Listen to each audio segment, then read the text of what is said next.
All right. Okay, so we are back with Group 1 here for Session 6. Oh, you know what I didn't do? I didn't adjust the stream information. Fuck! Abort! Fuck! I'm a professional switcher. We've already failed. Oh my god, quick, somebody fill the void with funny jokes. Jake, tell me something funny. Skeleton went into a bar. He asked for a beer and a mop.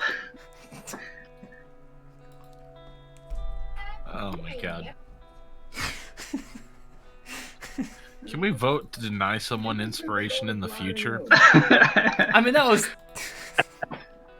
pretty good. That was 10 out of 10. We take psychic damage. I mean, at least we know that this skeleton is a bit more polite than Barbossa from Pirates. He just drank that shit and threw it down.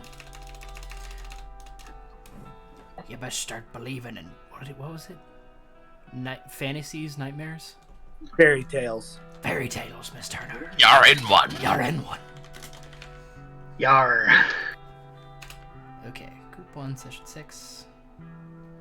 Let's do, Yo, Jack Sparrow might be iconic for his looks and everything, but Barbossa is definitely the voice of a pirate. Yeah. He's got so many great fucking lines, dude. Okay. No. Although, hands down, the best written character is probably Davy Jones. Out of that entire thing, I love Davy Jones. One of the best, and the CGI still holds up. Yeah, it does. Which is crazy because that thing's like 14, 15 years old. It's ancient. Yeah.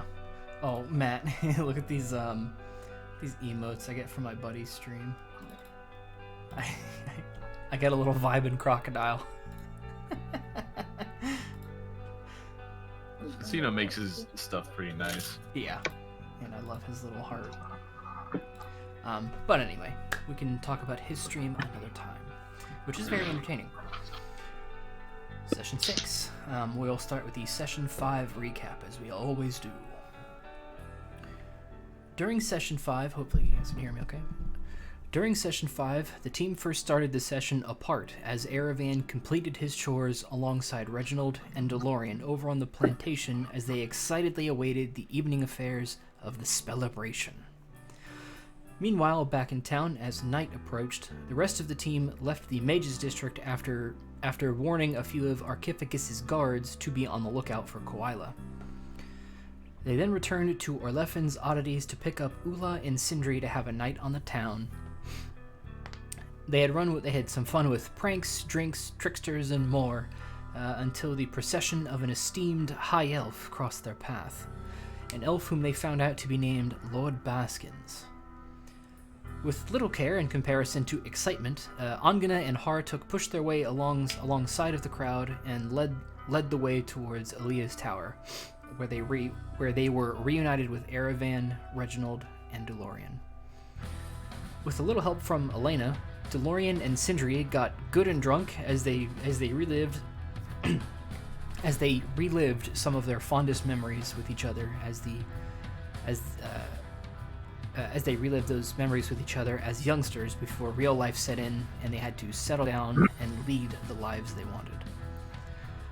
During this time, Reginald's attention was caught outside of the tower. As he made his way towards the exit, he was caught by Alena, who suggested the bathrooms he may have needed were upstairs. At the same moment, DeLorean also reached a point of inebriation and was offered by Alena, again, to help him up the stairs where she had intended to ask him how to get out of their slave rings. However, at that moment she had to choose between talking with DeLorean and following where Reginald had gone since he was last seen. After literally throwing DeLorean into a bed and gathering the team to try and find Reggie, they nearly lost track of him after a few stunningly bad maneuvers. With a bout of inspiration, Erevan took to the roofs and was able to locate Reginald deep in conversation with whom he overheard to be Maya, his sister. Once she had disappeared into a misty veil before Reginald, Erevan dropped down to talk with him about working together for the both of them to get out of the city. The aspiring young mage anhedonically replied that he was going to have to wait till morning before making any decisions. So we pick back up. I will just ask you guys kind of before the session starts if there was anything you think, if there's any RP you guys would want to do before the night ends. Erevan did at the end of the last episode say he caught you guys up with what happened, so you guys are all fully aware of the interchange between Reginald and Maya. Sindri and DeLorean are definitely down for the count. Both of them are in their own rooms. So if you guys wanted to have some late night bar RP, that's fine. Or if you'd rather just go right to the next morning, that is fine as well.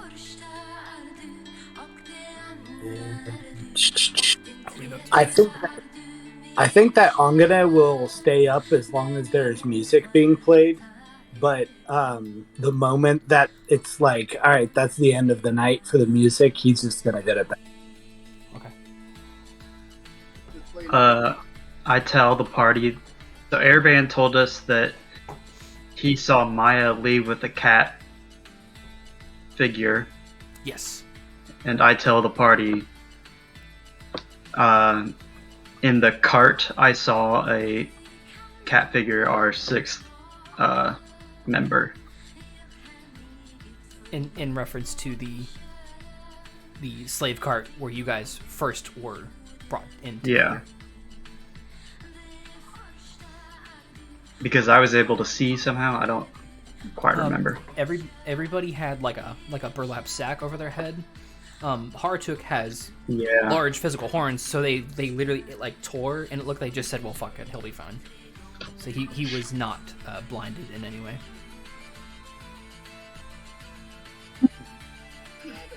If they're up, if everyone else is up, I'd stay up probably drinking, at least until they're calling the music. Yeah, like Angene was saying. Yeah. So I don't remember the time of the night when we had left off. But they would definitely not play very late because you guys know that they were practicing most of the day, and that if Ula is around, he would have told you guys that like they have to be up pretty early tomorrow. They have to play for a pretty good majority of the day, and that they all needed rest. So they would not be up particularly late playing music. Okay. Well, I think Angene then will just head to bed. He's not going to stay up for drinking or anything like that. Okay. Karl, anything else? All that was said was what needed to be said. Erevan told us everything we needed to know. I'd say so. Yeah. Regroup in the morning. Okay. And with that, we regroup in the morning. So you guys all have your own rooms. Everyone is together in the morning. You guys are, we'll say it's,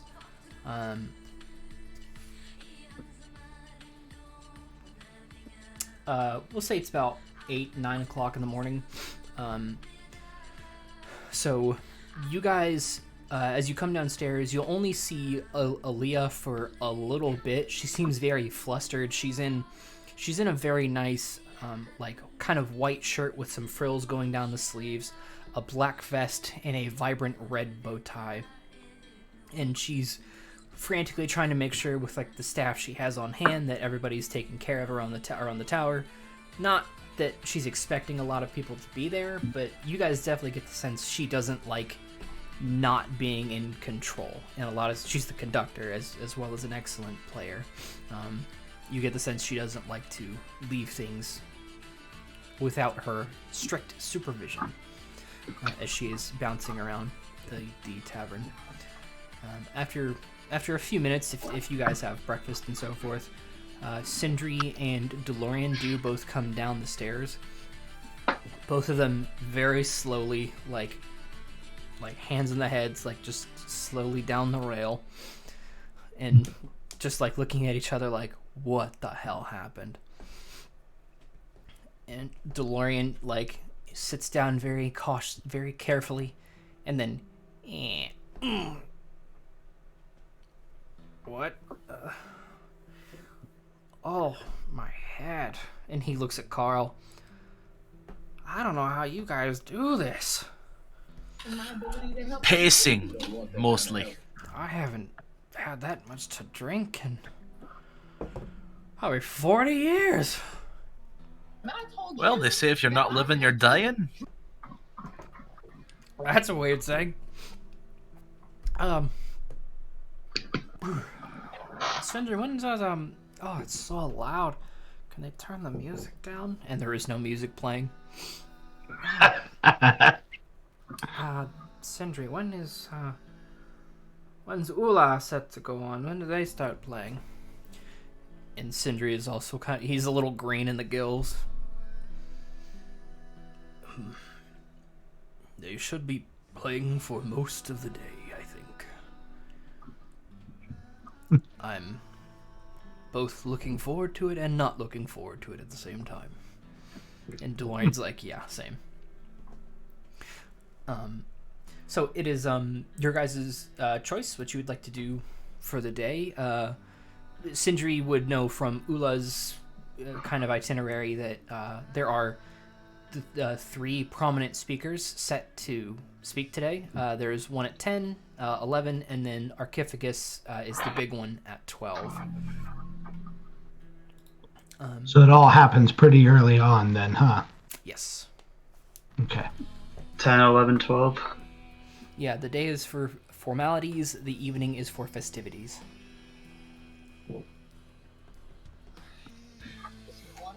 Should we be looking to inform someone? And who would we tell? There's going to be some kind of event that's going to disrupt the festivities. I don't really know. I kind of feel like anybody that we can tell probably will just dismiss us like they did when we were at Archificus's, I whisper. Ooh.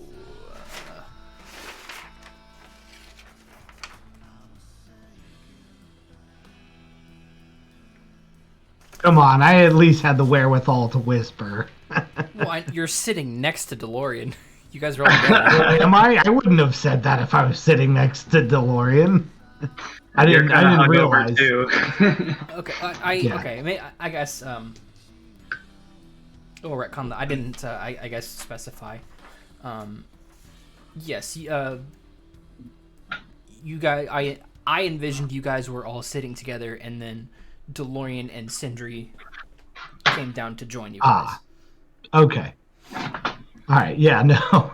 Yeah. No. I wouldn't have been that kind of open about it. Okay. I would have been just like, well, it didn't really take us serious last time we brought something up, so I don't know why they take us serious this time. That's a fair point. We don't have much credibility.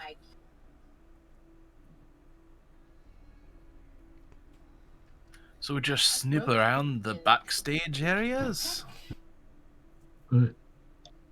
I'll be honest. I am not the snooping kind. I tend to be a little bit bumbling, as people say. So if you're gonna do any snooping, just don't have me be involved in that. Okay. Like the three least snoopiest people are all here.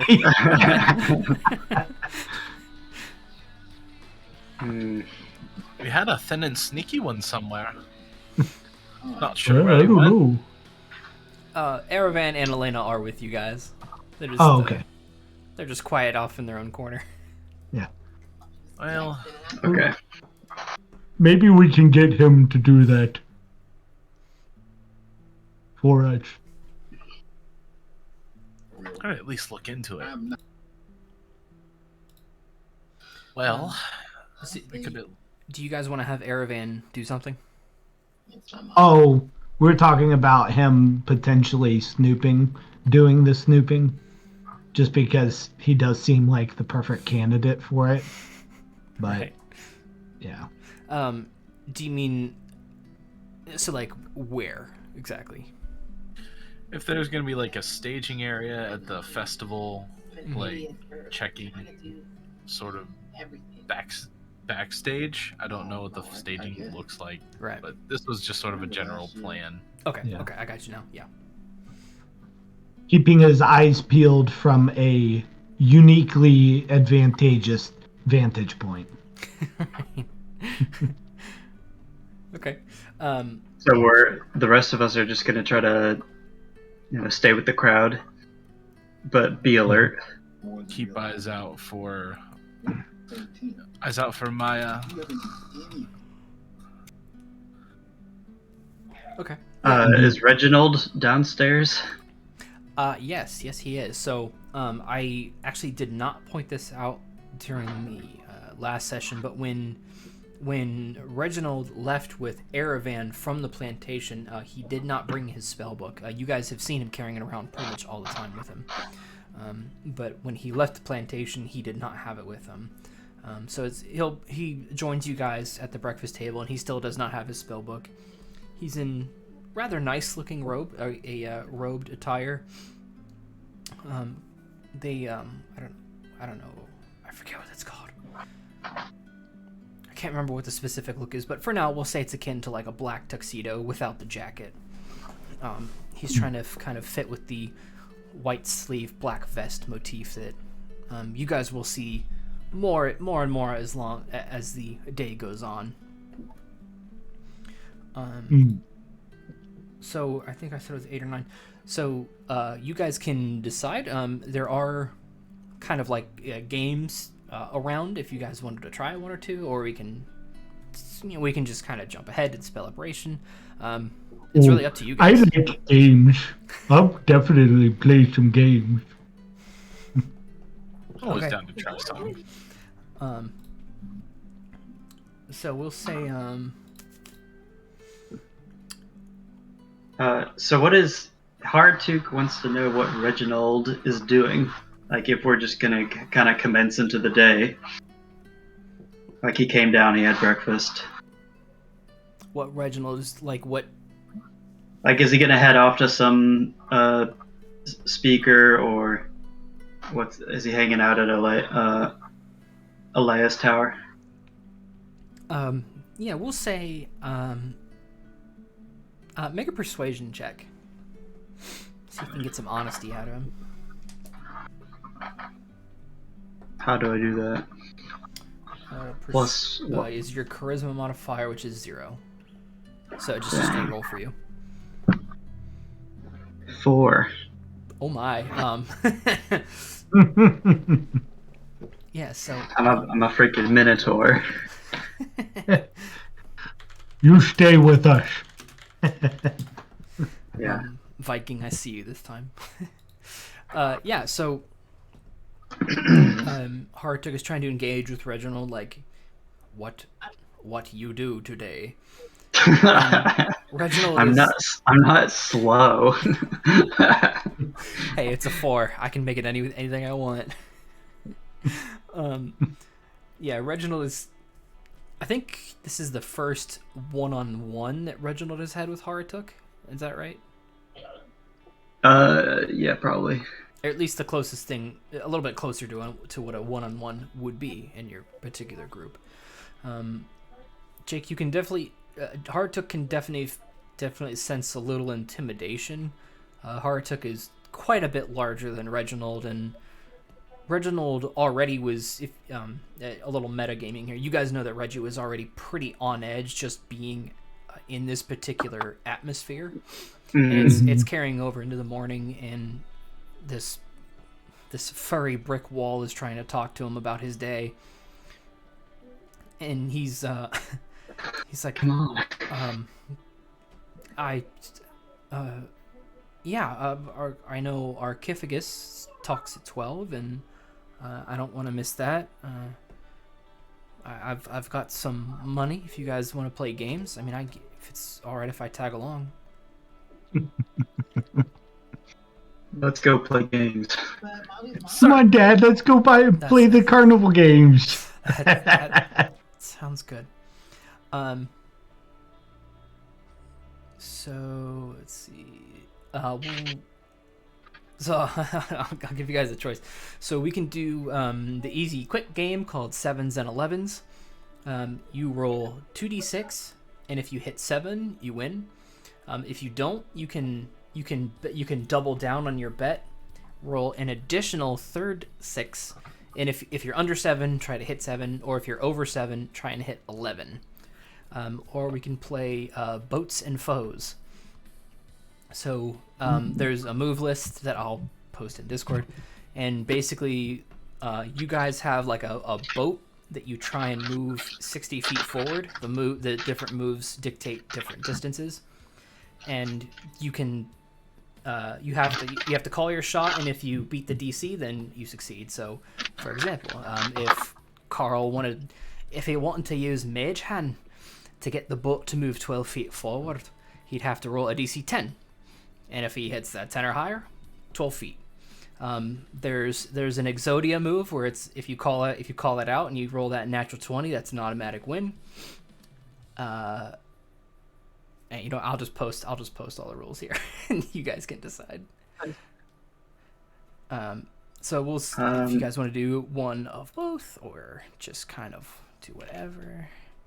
No, darn you!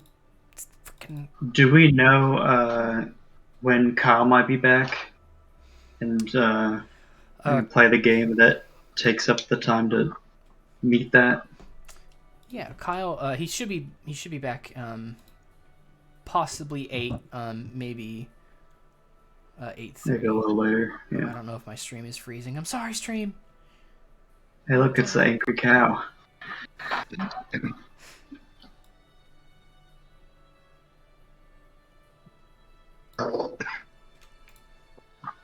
Okay, there we go. 7s and 11s sounds like simple gambling I can get down with. Yeah, I'd like to try that one at least once. Like one round, if So that makes sense. Reggie will let me move this out of the way here.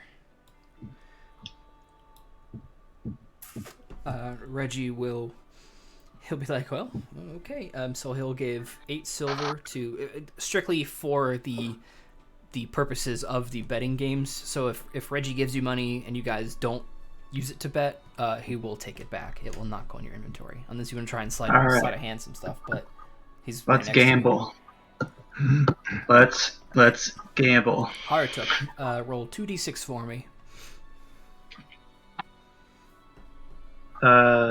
11. I guess that would count. Yeah.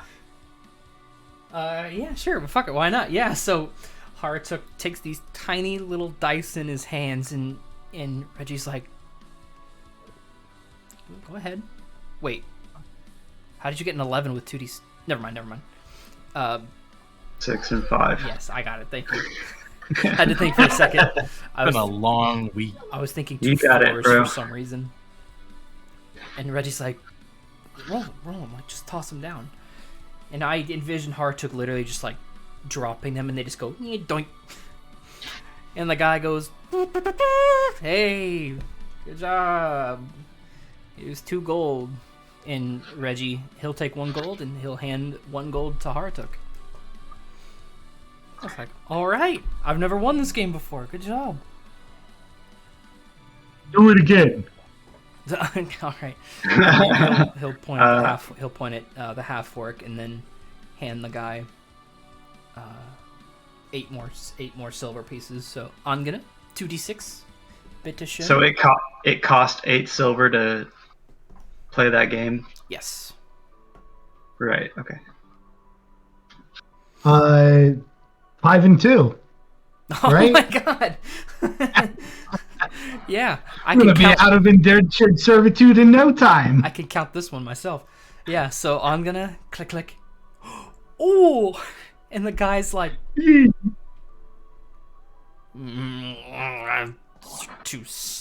gold, and Reggie's like, all right. Like clink, tossing the 2 gold pieces up in his hand.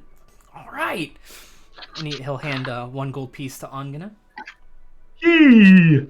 And he looks at Karl. How about it? All right, here we go. 8 silver. 2d6, Mr. Matthew. 3 and a 6. So 9. So that big buzzer sound in DRG when you miss the barrel through the ring.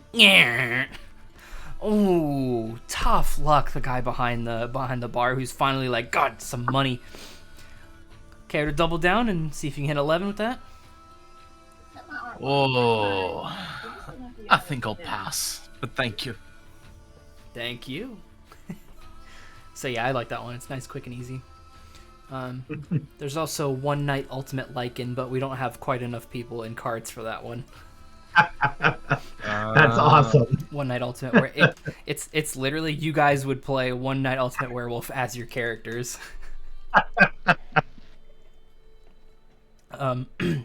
It's fucking Dan. It's always fucking Dan. He's the wolf, dude. I want to see him play Among Us. Oh my god, he's always the fucking imposter. I don't care. I will call it out every time. Dude, that was a long time ago. Anyway, Anyway, back you to guys this. continue moving. You guys can kind of see the stage off in the distance a ways, or at least a clearing where you could assume where the stage would be. So you guys roll up on a little stall. It's got these 4 little kind of makeshift boats in these 4 different channels of water. The water is not moving at all, and there are little like kind of makeshift. Oh, I thought Kyle was popping in. There are little like makeshift spell books on the front of each channel, and like, come one, come all, try your luck in boats and foes. What have you got to be afraid of? Nothing. Come on and try the game. How about you, sir? Looking at Reggie. He's looking at you 3 like, no, there's 4 of us. Yes. Okay. Aye. He's like, all right, and he'll take the 2 gold pieces that he just got, and he goes, we're going big spender. And that guy goes, thank you very much, sir. You guys see the rules posted in Discord there? Yes. Yeah. Where? In your guys' group 1 chat. Where? So let me, Yeah. I'm gonna... Or big spenders? Carl, Yes. Oh yeah. Carl and Reggie. So are we playing against each other? Yes. Okay. Whoa. So how do we not win? By rolling the lowest and not beating the DC, it looks like. Well, what I'm saying is like everybody in our group would win. I mean, what if Reggie wins? True. But okay, anyways. Reggie gets 5 solid gold pieces. Are we paying two gold per person? I guess I'm just confused. The guy behind the bar, he I'm gonna know, like, usually it's 4 people against each other, and like they'll pool their gold together, and then whoever wins gets. You know what, Vinny? Don't think too hard about it. Okay. I don't know. It was a fun game. I just want to make sure we're getting 5 GP. Ruined by logic. Ruined. God. You know, Ruined. Vinny. Who does math? Well over 100 NPCs in this game. I don't need your logic in this one simple game, alright? You just lost a gold piece. We're not using formal character sheets, okay? Come on. Look. You're fine, don't worry about it. Alright. I am a pedant. A pet ant. Yeah. Okay. So, they line up your guys' ships. We'll just say it's in the order of my screen here. Angene, Harratuk, Karl, Reggie. Initiative, let's just say it's alphabetical. Angene, choose what move you would like to do. Actually, choose your move and then roll, and then when we get to you, we'll go over it. So then if there's ever like some fuckery, we can't like counteract it. You just have to wonder if you're gonna get fucked with.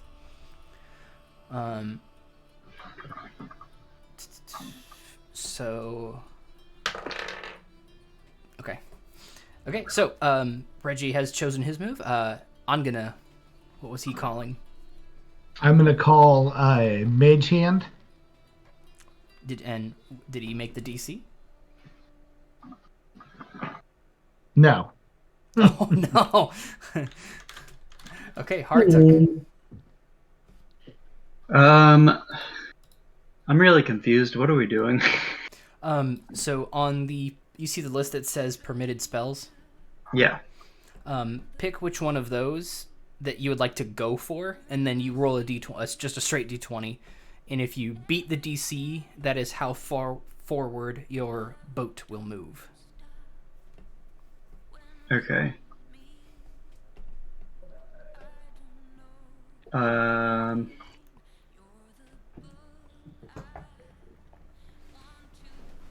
Firebolt. Ooh. That's another 4.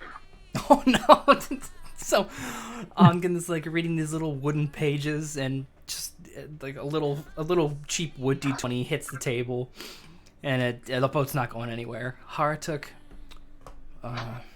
firebolt. Boat doesn't move at all. Karl. I'd like to take lightning bolt Alex. Roll the d20. Oh, that's a 13. Oh no! And Reggie was gonna do water walking, and he rolled a 5, so he's not going anywhere either. So Nobody moves. Nobody moves. Round 1, very exciting. Riveting. Action. Normally, on the start of a turn, you guys would move back 5 feet, but since nobody has moved, they're not going anywhere. We all die on the shore. Yes. Right. I should also say a natural 1 just ends your turn. A natural 20 sends you back or sends you forward a bonus 5 feet. Nothing is doubled or anything like that.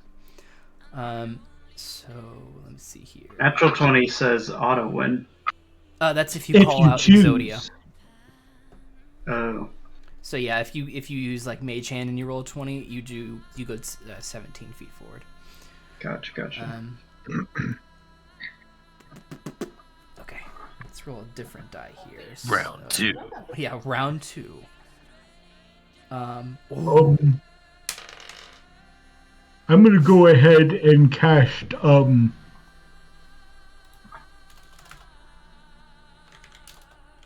lightning bolt.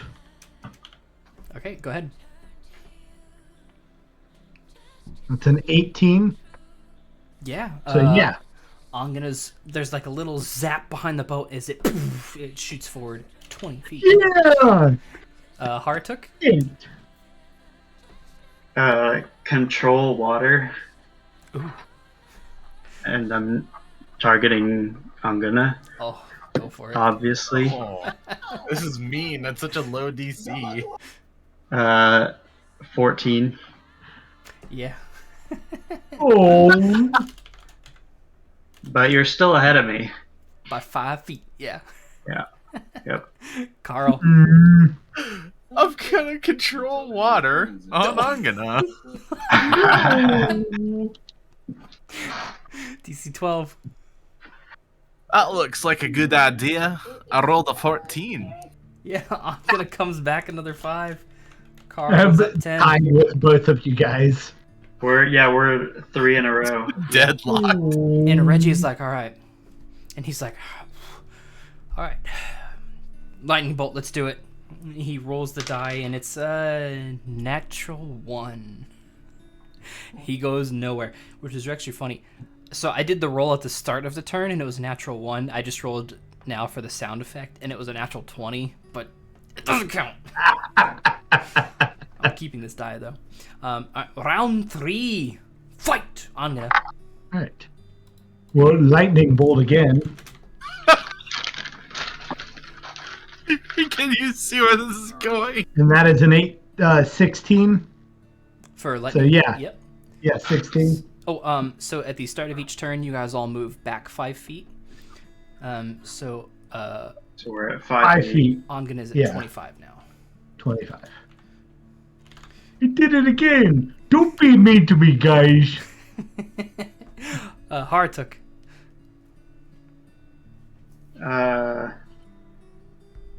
Lightning bolt.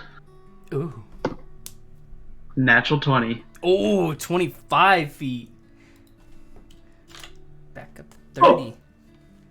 How Carl. did he move 5 more feet than me? That's not fair. How long is the track? 60 feet. Oof. Mm. So long. Carl. I gotta control water again. That's really fun. We're gonna do it on Harratuk this time because he's we just gotta alternate. 12. 6. No, does not make it. Reggie. He's like, water walking. Oh, nice. Okay, I need a new die. He sits right back at the beginning. You can see him like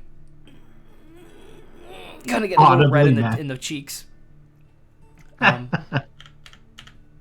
guys all go back 5, 20, 25, and Carl back with Reggie.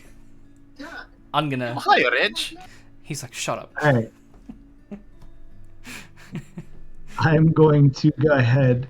I guess I do water walking. Ooh, going for all the marbles. 14. Yeah, so your next turn, if you succeed, will have double movement. Okay. And Reggie is looking at his die like, I've wanted to do that the entire game. What's happening? Harratuk. I'm sorry. Sometimes I'm a little lucky with things. Firebolt. Okay. 9. No! Carl! This game is brutal, dude. Destroy water on Angene. Oh no! What a horrible person. 12. Ooh, no. The You water get a remains. counter spell. You get a counter spell. I would imagine that's if I made my DC. Yeah. I would have used my lucky feet for that. Well, crap. And Reggie's like,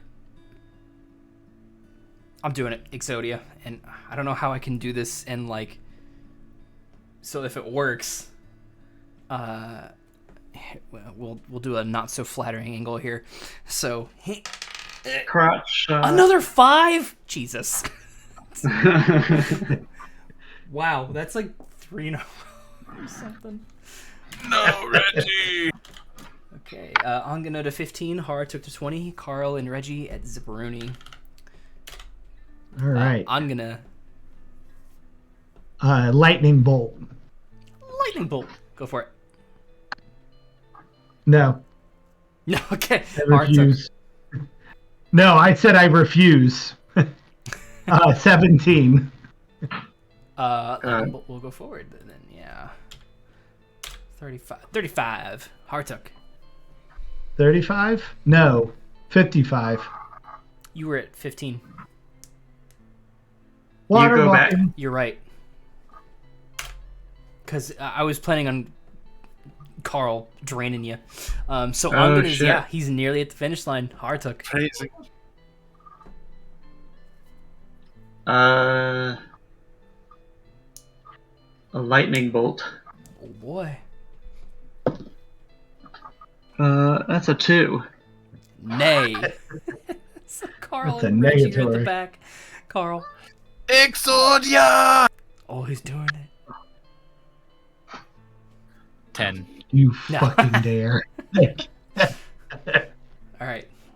And Reggie's like, I can't do anything else. He's like, he's got this big, colorful, chromatic die, and we're gonna let this baby chunk. Hey, that's an 11. Damn it.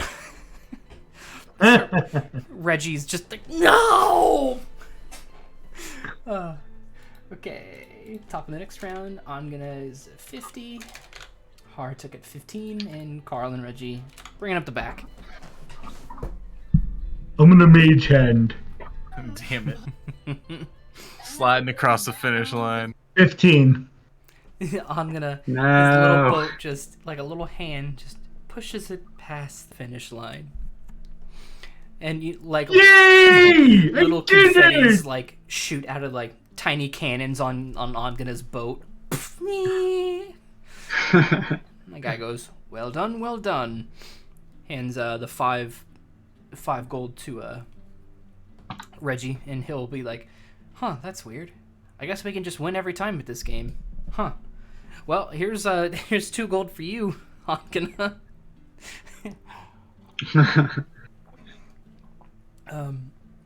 So I'm gonna Can we milk this one? walking out with 4 gold today. What do you say? Can we milk this one for 75 gold? Right. The guy at the head of the table is like, "No, I already didn't think this through. Go away." Oh, it was a good idea, you have to admit. I enjoyed it. That was pretty fun. I love it, Matt. Yes. Trying to see. That is excellent. Are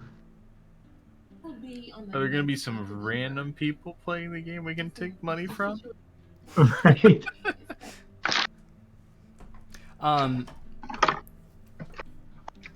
I believe in Angana's abilities. So, yeah. So if we'll say this, if you guys want to play one more time here, Against strangers. we'll have Let's just wait for Alena.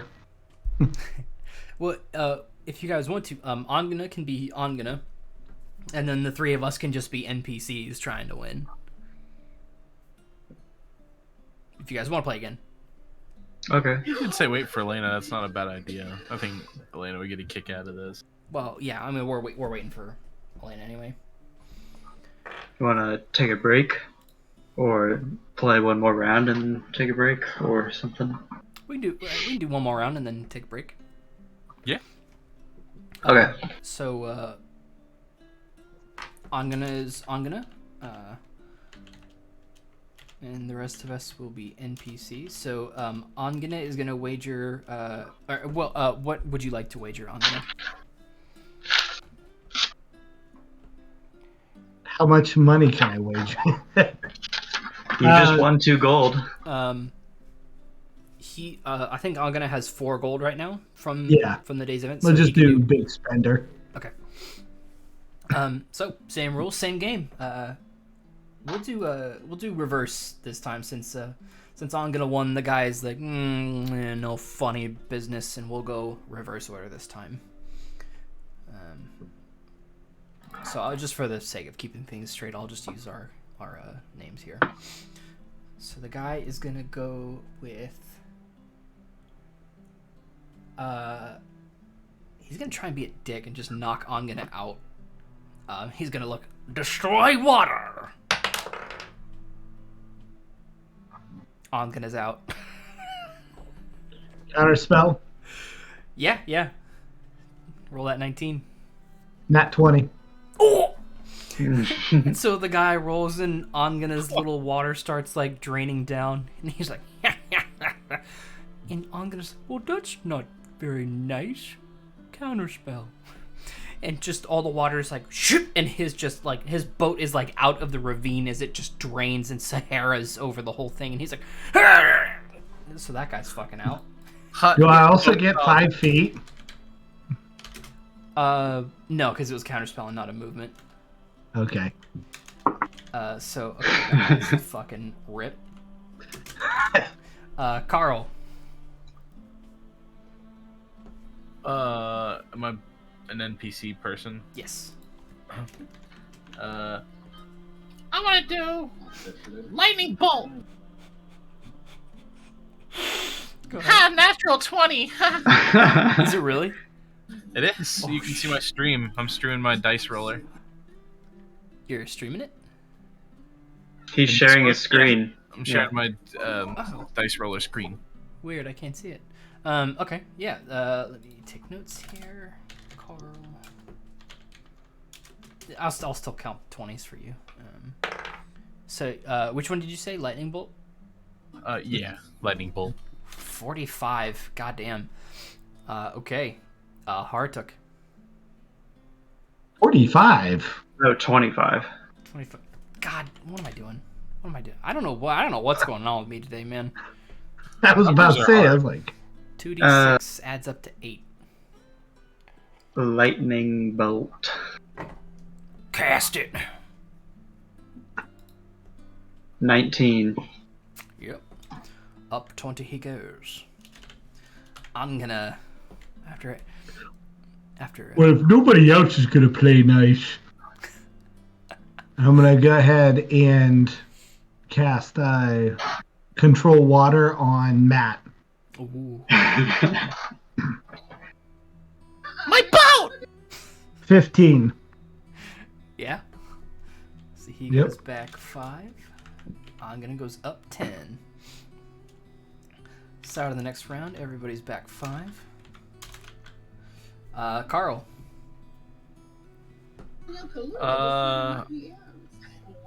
That man was not very nice to me.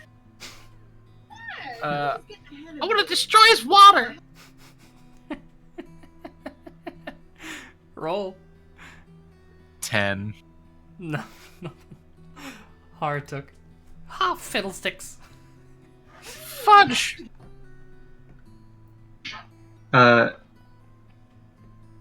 Harratuk is a eccentric billionaire in this NPC gambler. Lightning bolt. I love it. That's a natural 1. Oh, his turn just ends.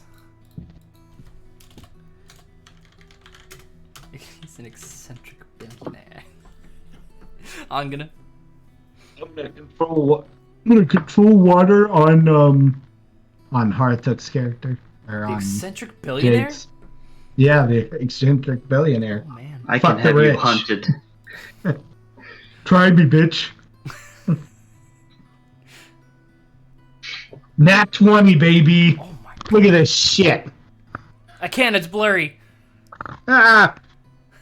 Is it better? Yes. Okay. What? Not the eccentric billionaire A.B. Centworth. Decent worth. Fucking. 5. He goes up 10. So, oops. So Angene and Karl are neck and neck. Karl, 15. I go up 15, right? you go up 10. You're at 15. No, I go up It was natural 15 20. because I nat 20. Yeah. God, you guys know the rules Yeah. better than I do.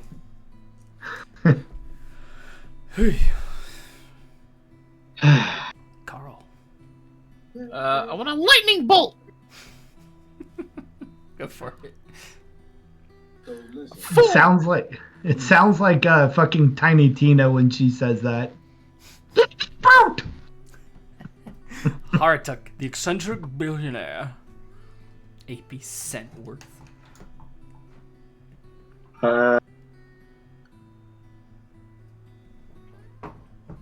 Lightning bolt. Lightning bolt. That's a 14. Harratuk, I'm sorry, the eccentric billionaire goes nowhere. I'm gonna. Also, I'm a Lightning bolt. centaur. I'm a centaur.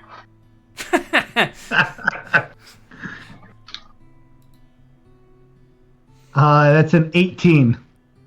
For what'd you say, lightning bolt? Lightning bolt. Yeah. Goes up to 40. Whee! 5, 5, and 10. Karl, I want to control water on Angene. roll, baby, roll. 15. That'll do, pig. Back Now to we're getting somewhere! back to 30, up to 20. Harratuk.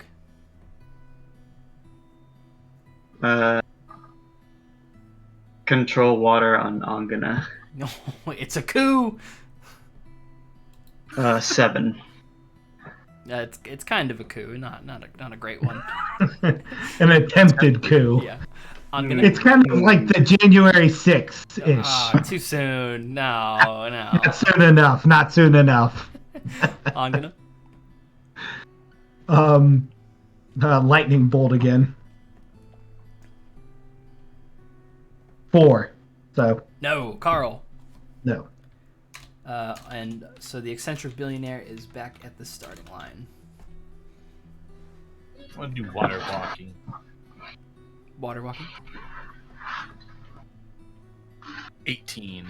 Yeah, so next turn will be doubled. Harratuk. Am I back at 0? Yes. Oh god. I'm gonna do water walking. Okay.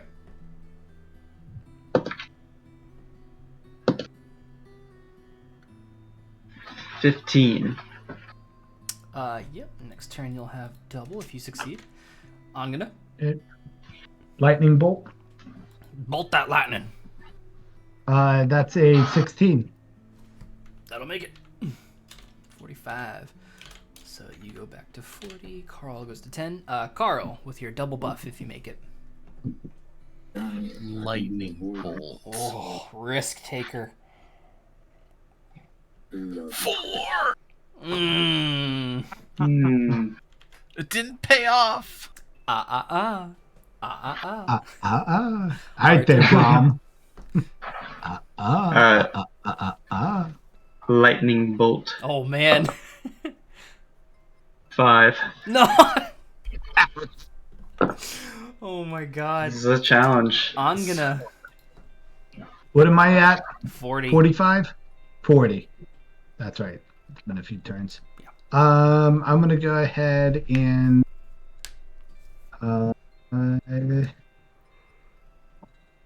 hold on, give me 1 second. Go on.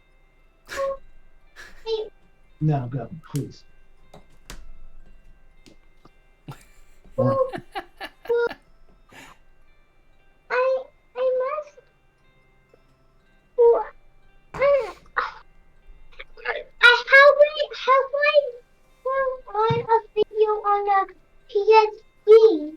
I will show you later, not right now. Go on.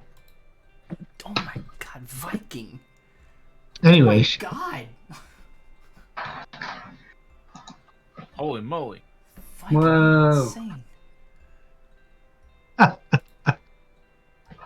Thank you, number 1. Holy cow. Sources. Can I quickly add media source? Add existing.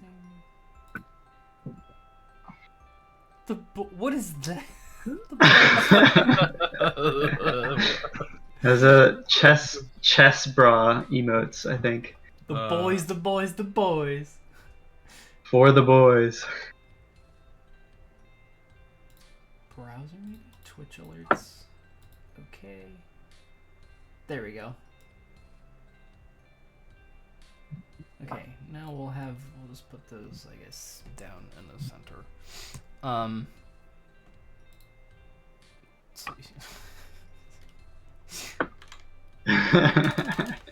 Is it gonna play all of them? It is.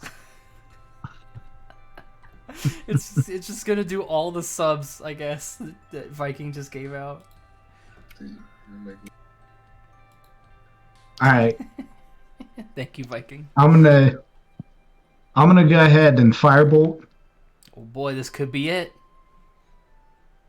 That's a 17. That's it. Angene wins again. Oh man. So that Yay! was Angene's gold, so he gets 5. What's my name? AB Centworth. 7. AB 7 gold, Centworth. baby. I'm almost halfway there. Sniffs his head up. No, I and had he stomps away. I had 4 gold. Oh, you had 4. I spent 2. Yeah. Dang. Dang, yeah. Somewhere. Angene's almost ready to buy his freedom. And the guy behind the boat line is like, all right, get out of here, you want loochers. Yeah. I haven't heard anything from Kyle. Ah. Let's say a 10-minute break. And Okay. If Kyle's here, great. We'll go on to the celebration. If not, we'll have to go on anyway because I'm running out of time for all the things I want to do. Yeah. 10 minutes. All right. Cool. Well,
Bloop.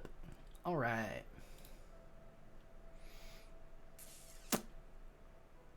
Okay, so just before the break there, we had some plans of the schedules of the celebration today. So for the sake of timing, since we are approaching the end of our session here, we are going to move forward a little bit from the gambling and the fun and games to where Angene was today's big winner chicken dinner. And you guys know that around the 10 o'clock mark is when some of the official speakers will begin to make their way on stage. And as you guys are playing these games and Angene is winning, people stop and like watch you guys, and they're like, oh, wow, look at that, the half-orc. And you guys can kind of see a continuing flow moving towards where you guys originally saw the stage. And Reggie is with you guys, and he's like, hey,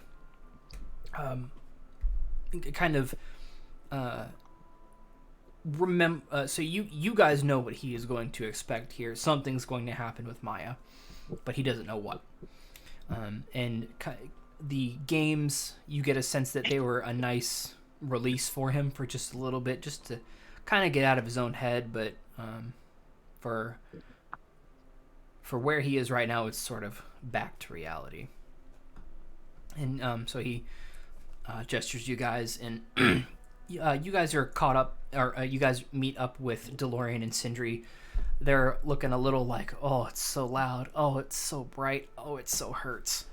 But they go with you guys, and Sindri is he's coming down, starting to feel a little better as time goes on, and people are moving and weaving with you guys towards the staged area.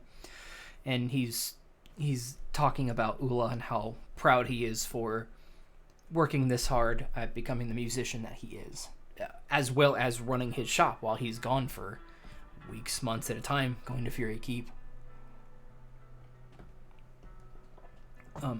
So as you guys are walking through the streets, there are streamers hanging between buildings, colorful sheets hanging down from the sides of buildings, as well as over the like building to building lines. Is that Alena? Alena! Hello. Ah, good timing. Alena! So Alena is... Oh, go ahead.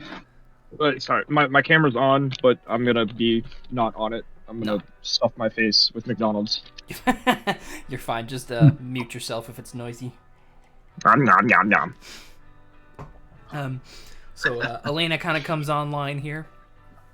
Good timing. So the rest of Elena's team had some fun with some carnival games on the sides, making and winning some bets. Angene winning some sizable gold. And the team is heading towards the center stage area, what they can see as the center stage.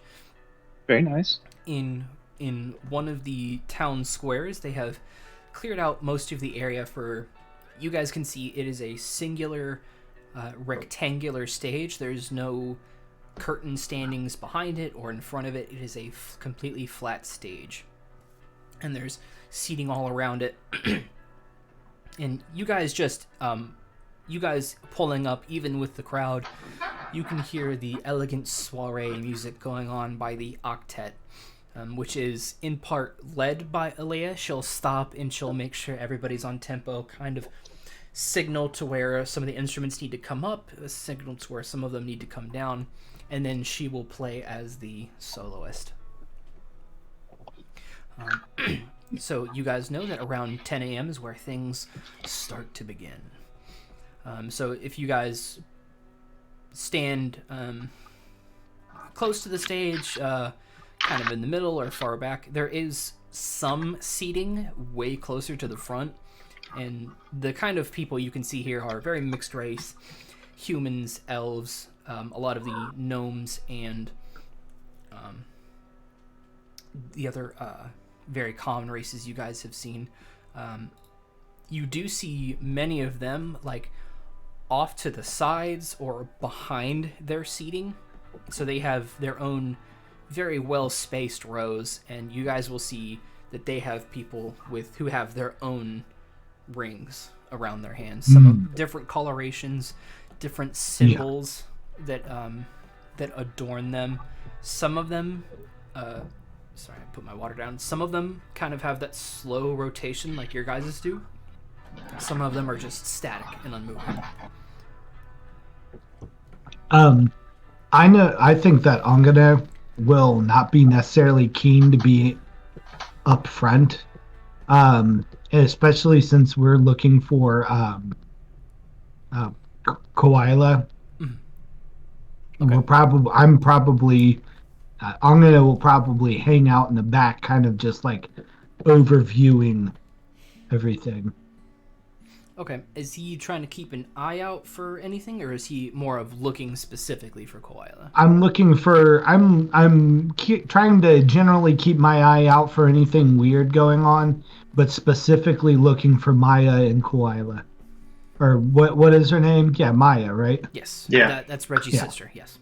Right. And I would assume that Koila is going to be involved in this somehow, but Based on that, yeah.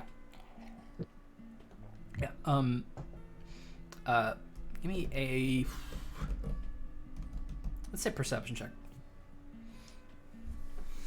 19. Okay. Let me notepad.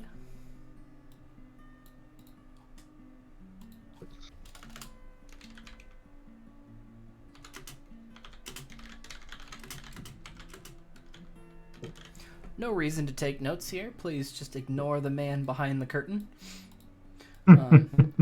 So, yeah, as you guys roll up, you do notice there are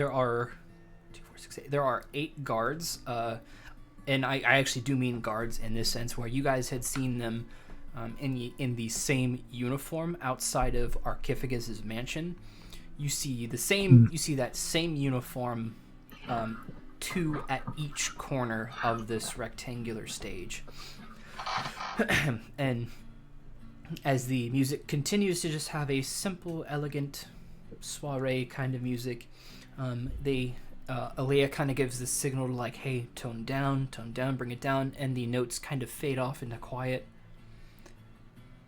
And then they begin if you guys remember that song, what was it called? It was by a group called like Fort Minor.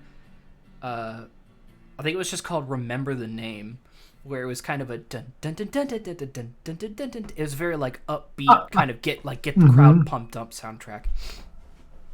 So as the small octet creates this sound that as Angene would know, is much more powerful than just what an octet should be able to do. Yeah. You can feel it like tremoring through the ground a little bit. You can almost like feel like the beat like kind of pounding in the ground. Sorry. The switch on my chair is clicking. And like this smoke begins to arise and take over the top of the stage, the stage is on the ground, and there are panels and red curtains lining the front, as the floor of the stage is 5 feet off the ground, but it's not magically floating or anything like that. And good night.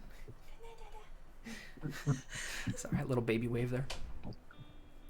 So as the smoke takes the stage, it is overcome by this ethereal darkness, and the area over the light over the area on the stage darkens, and out of the smoke comes this neon ethereal tiger who like pounces out on the stage and gives like a mighty roar.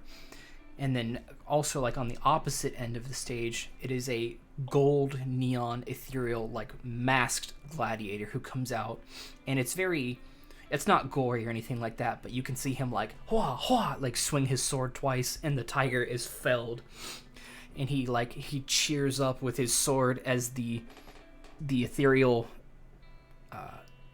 the fighter, his bust is what takes a larger image over the stage, so it becomes sort of a glooming icon. And as the music times with all of this, the smoke whoosh disappears, and what you guys see behind the smoke, it is a very tall, prim and proper female elf with very elongated ears.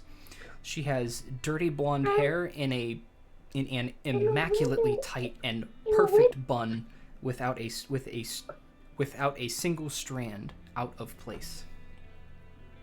Her fair skin is accentuated by her fashionable clothing, and she has a loose and sleeveless white frilly shirt and high-waisted coral-colored pants with white sandals.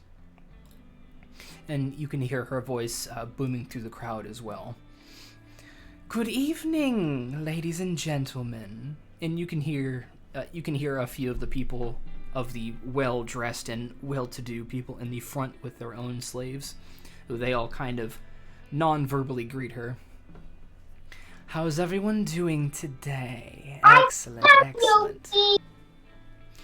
It seems our mercenaries are hard at work keeping us all safe, yes? Can we get a hand for them, please? And there is a general cheering in the crowd. You guys can see now that there are, kind of where you guys are standing, as well as peppered throughout the crowd, there are, you guys have noticed that mercenaries here, they come in all shapes and sizes. They all have their own armor sets. None of them are official, or they don't have a uniform look to them.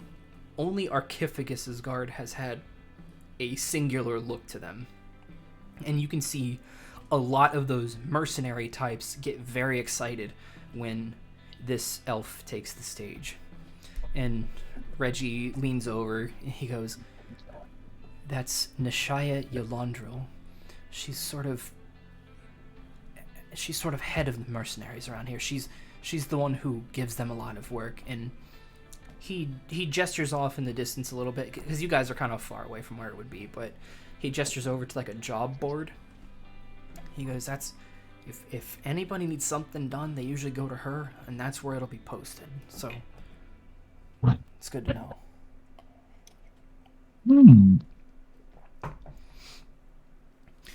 Could be profitable. Yeah. And so she brings up, "Now I'm sure we've all heard the bang of a new quest." and we have a very special guest here with us today. And she gestures over, and breaking through the crowd very slowly, you guys can see Lord Baskins again, still on his stone beast, coming in on the right side of the stage. He's not getting on or to the stage, he's just coming through the crowd. And he has that same perimeter being broken by the dwarven female, with the black armor clad guard he had pretty much always within 5 feet of him, still doing the Queen's Wave. We have here Lord Baskins, and as many of you know, he is the one who has posted our highest reward adventure to date, searching for the cruel being who damaged his cages in the Mage's district, for a high price of 50 gold. That's right, easy boys, like gesturing off to some mercenaries on the side who are getting a little rambunctious. And you guys can see Reginald is sweating big time. So much of what she goes over is a lot of logistical information towards how she organizes mercenaries and some changes in the structure. So she talks about how there will be a new tiered system, so it'll be easier for mercenaries who were new on the scene. So she goes into the details about how all of the mercenaries who get here, they don't have official advertising in other cities. Mercenary work and slave work, you guys get the sense it's kind of,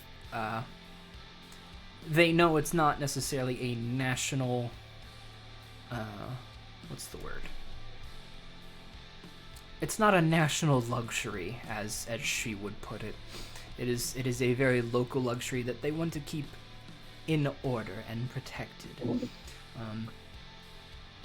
And so as a result, the only way to get mercenaries here is by word of mouth from mercenaries to mercenaries as they leave and invite others to join. So she announces a tiered system. So if there are individuals coming who they don't have a team with them, but they would still like to come and make money, there will be a specific area for them, as well as groups of 2 to 4, as well as 5+. Not that they have very many, but she says they're making an allotment for that.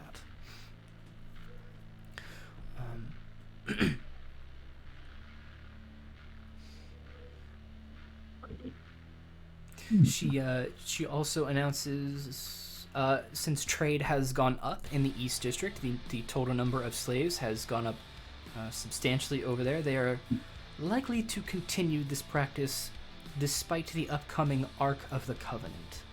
And she begins to keep going on about that. And as she continues to speak, it's over the course of an hour. She is going over the details of her affairs, and she comes to an end. She has a little scroll that she's looking at, and she goes, and with that, and she lets go of the bottom, and it snaps back up. We have a very exciting guest this celebration. And the strings kind of do that, like, do you guys know whenever you go to a movie theater and it says IMAX on the screen, that big noise? You can hear the strings kind of picking up a little bit. We have about to speak for you at this year's celebration the founder of Ilui Vale himself, Hayan Moonrise. And you can hear a big cheer go over the crowd, a lot of which comes from the front wealthy classes. This is more their area of concern. You know, we got the mercenaries out of the way, we got the riffraff out of the way. Now it's time to turn things up a little bit. So the smoke will kind of dawn the stage again as Nishaya takes a bow and disappears beyond the smoke. Hayan will start at the back side of the stage, so you guys are looking at the front, he'll be at the back. And metagaming here, you guys have seen, they do it all the time now, they'll put projections down on the floors to make it look more dynamic. They're doing the same thing here, but there are no projectors. This elderly, gray-skinned man, he has a shaved head and a very silvery gray beard, with a notable solid black waxing crescent moon in the center of his forehead. Sorry, my voice is deciding to leave me. He's got a slight hunch and he's waving to the crowd. He looks to be a very, very elderly elf. And beneath him you can see sort of these faceless and strong-armed figures, like moving stones up to, and they meet like where he steps. So there's multiple people putting these stones up, and then their images fall and supposedly die, kind of to show that they paved the way for him to create the city. And near the end of the projection show, there are 4 of them where he finally arrives towards the front of the stage. There are 4 of them under him.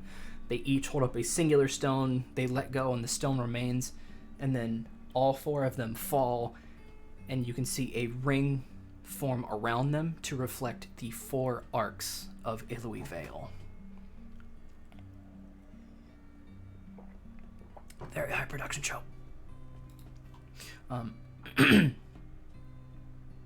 So as this elderly elf with the gray skin, and he's wearing very fine black robes. They're rather form-fitting, as he has a very sleek and bony form. You can kind of see his bones a little bit through the robings. Good day, everyone. I hope we're all having a wonderful time here. I'd like to thank you all for coming. You know, back in my day, I used to be known as Roarin'. But in those times, I could do a lot more than with this old body. And there's, a very light laugh among the crowd. It is quite an honor to be announced by Nishaya there, as she does keep you mercs fed. And as I've said 100 times, and I'll say 100 more, Eloi Vale is the place for you. As she said, we have the Ark of the Covenant coming, and he has a little bit of a tremor in his bodily movements. As you all know, the rings are up for debate, and there's this boo emanating from the crowd. Now, slaves are people too. Well, we need to consider their side. It is up to the orcs to decide. I do have a bit of a say, but I do not believe in uniform dictatorships, as you all know. That's why there are 5 sources of power, including myself.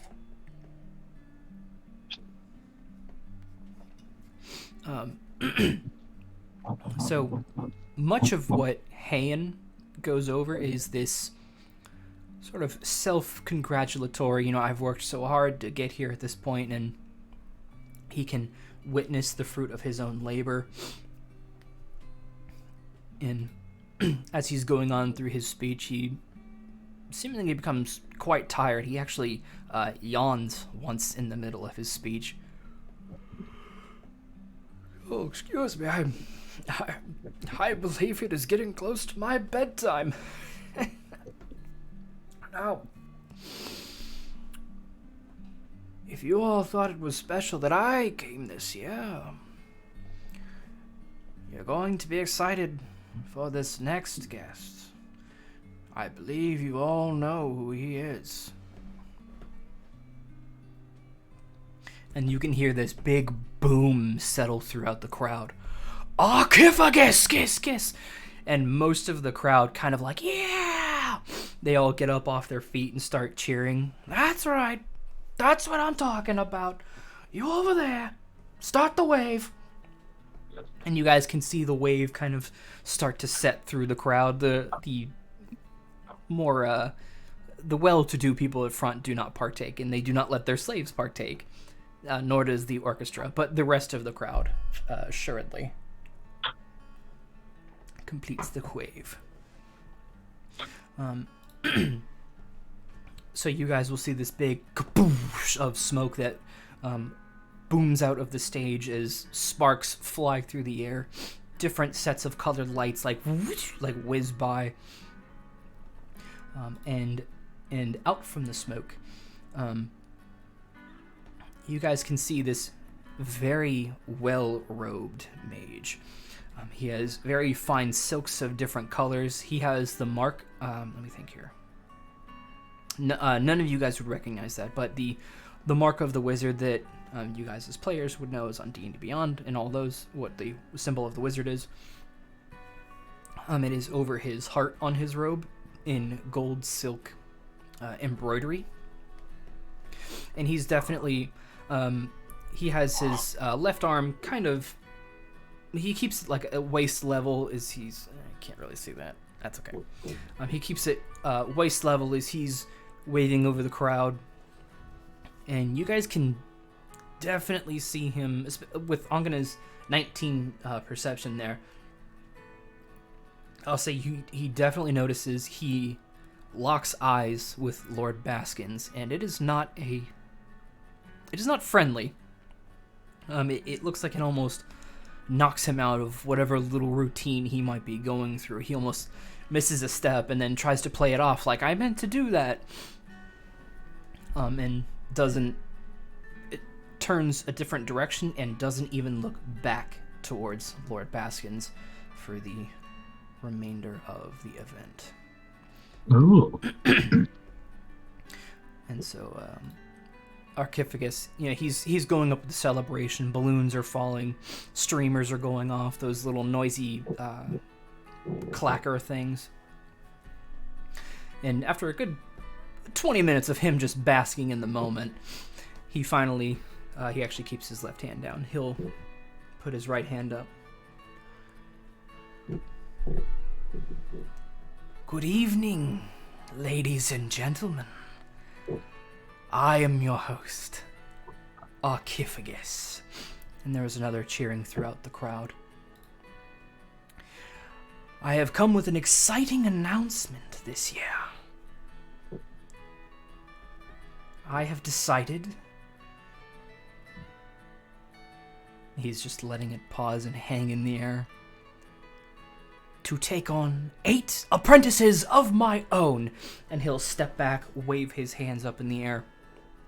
And you guys will see pop 8 times into existence with very loud bangs and their own little colorful light shining down upon them. These very elegant, well-made spell books, each with, and again, as as your characters, you do not know this, but as the players, they have the symbols of the 8 schools of magic across them. So, Abjuration has a cobalt blue coloration over it. Conjuration has sort of a foggy, misty white. Divination has a brilliant gold to it. Enchantment is an icy blue. Evocation is a fiery red, of course. Illusion is sort of glittering purple. Necromancy is a sickly green color, and Transmutation is orange. Now, it's not easy to choose apprentices, as you all know. I see you. So I am going to do something unusual this year. I am going to open up the floor. Like, you can feel him creating his own echo. Now take a moment. Are there any volunteers? And, Angene, I'll say you actually you actually are able to, because I had Koala wrote a stealth check. It was not good. Wasn't a natural 1, but it was much lower than a 19. So Angene is in the crowd, and something just catches the corner of his peripheral vision out kind of in the distance in one of the building windows that's overlooking the town square. He can see kind of a robed figure hanging in the back behind the windowsill as he sees you guys all did see Maya, although you didn't know who she was. So he sees her in the window. She is like casting something, and then she does this motion, and he's like, "What's going on?" And it almost like scares him, like he jumps as this voice, not Reginald's, emits from Reginald. I will, and it's a very poor depiction of him, but I volunteer. And the crowd kind of goes quiet and all looks towards Reginald, who he is like, fuck. Just immediately starts sweating. And Archifagus, who was looking over the crowd like he wasn't quite expecting anyone to jump at this quite so soon. Speak again. And come forward. And that same voice coming from Reginald. Right away, sir! And this time the crowd literally like parts before Reginald. And he's looking at you guys like... Fuck. Oh. Good luck. I believe in you. You can do it. Slap him on the back. I may not have bardic inspiration yet, but it's coming. Yeah, Karl, you can feel his robes like impact his skin and then stick there. Oh. He's very nervous. And Archifagus, you with the interesting. Yes, come forward. Choose your tome. And even the music kind of stops a little bit. Alea is like flipping through her song. Sorry, I'm shaking my whole screen. She's flipping through her songbooks, like trying to find the right music for the event. And Archifagus looks over. That's okay. We'll let this one be a cappella, as it were. Come forward. And Reggie, he takes this big breath and looks up at the stage, and he is looking for a second. And Archificus, he points over to the side where there are some stairs. He nods like I'm an idiot. Walks over to the stairs. Welcome, welcome. What is your name, boy? And now you guys can hear Reginald's voice booming along with Archificus's. Reginald Soul, sir. Soul? S-O-U-L? As if there is any other spelling? No. S-O-L, sir. So... Archificus stops for a second. Well, that's... celestial, is it not? Correct. Interesting. I wonder what the odds... Well, anyway, he kind of looks at Reginald inquisitively, shall we say. Reginald, Mr. Soul, choose your spell book. I am he looks him over. You appear to be the mage type, so I'm sure you're familiar with them all, and Reginald at this point has already selected the evocation book. Well, yes, of course. And with a wave of his hands, the other books kind of fade away, and you guys can see them reorient themselves. Archificus has his carriage kind of behind the stage a little bit. You can see it in a crowd of people, and the books kind of they realign themselves in some storage he had behind the cart, the one that you guys had seen in front of his house. Well, Mr. Soul, as it were, choose a spell, and let me see what you can do. You only get one chance. And Reginald has this tome that is clearly larger than the one he's used to. It's kind of awkward in the way he's trying to hold it, and when he opens, the book kind of clips him on the chin a little bit, and he's like, I'm an idiot. Flip, flip, flip, flip. And he looks out to the crowd, to you guys. I give him a thumbs up. You got this, buddy! And you guys can... He's not looking at Ula, but you guys can see Ula kind of giving him one as well. Takes a deep breath. And he has his eyes closed, and he runs his fingers over the page. He makes just very few gestures. Down, up, and across.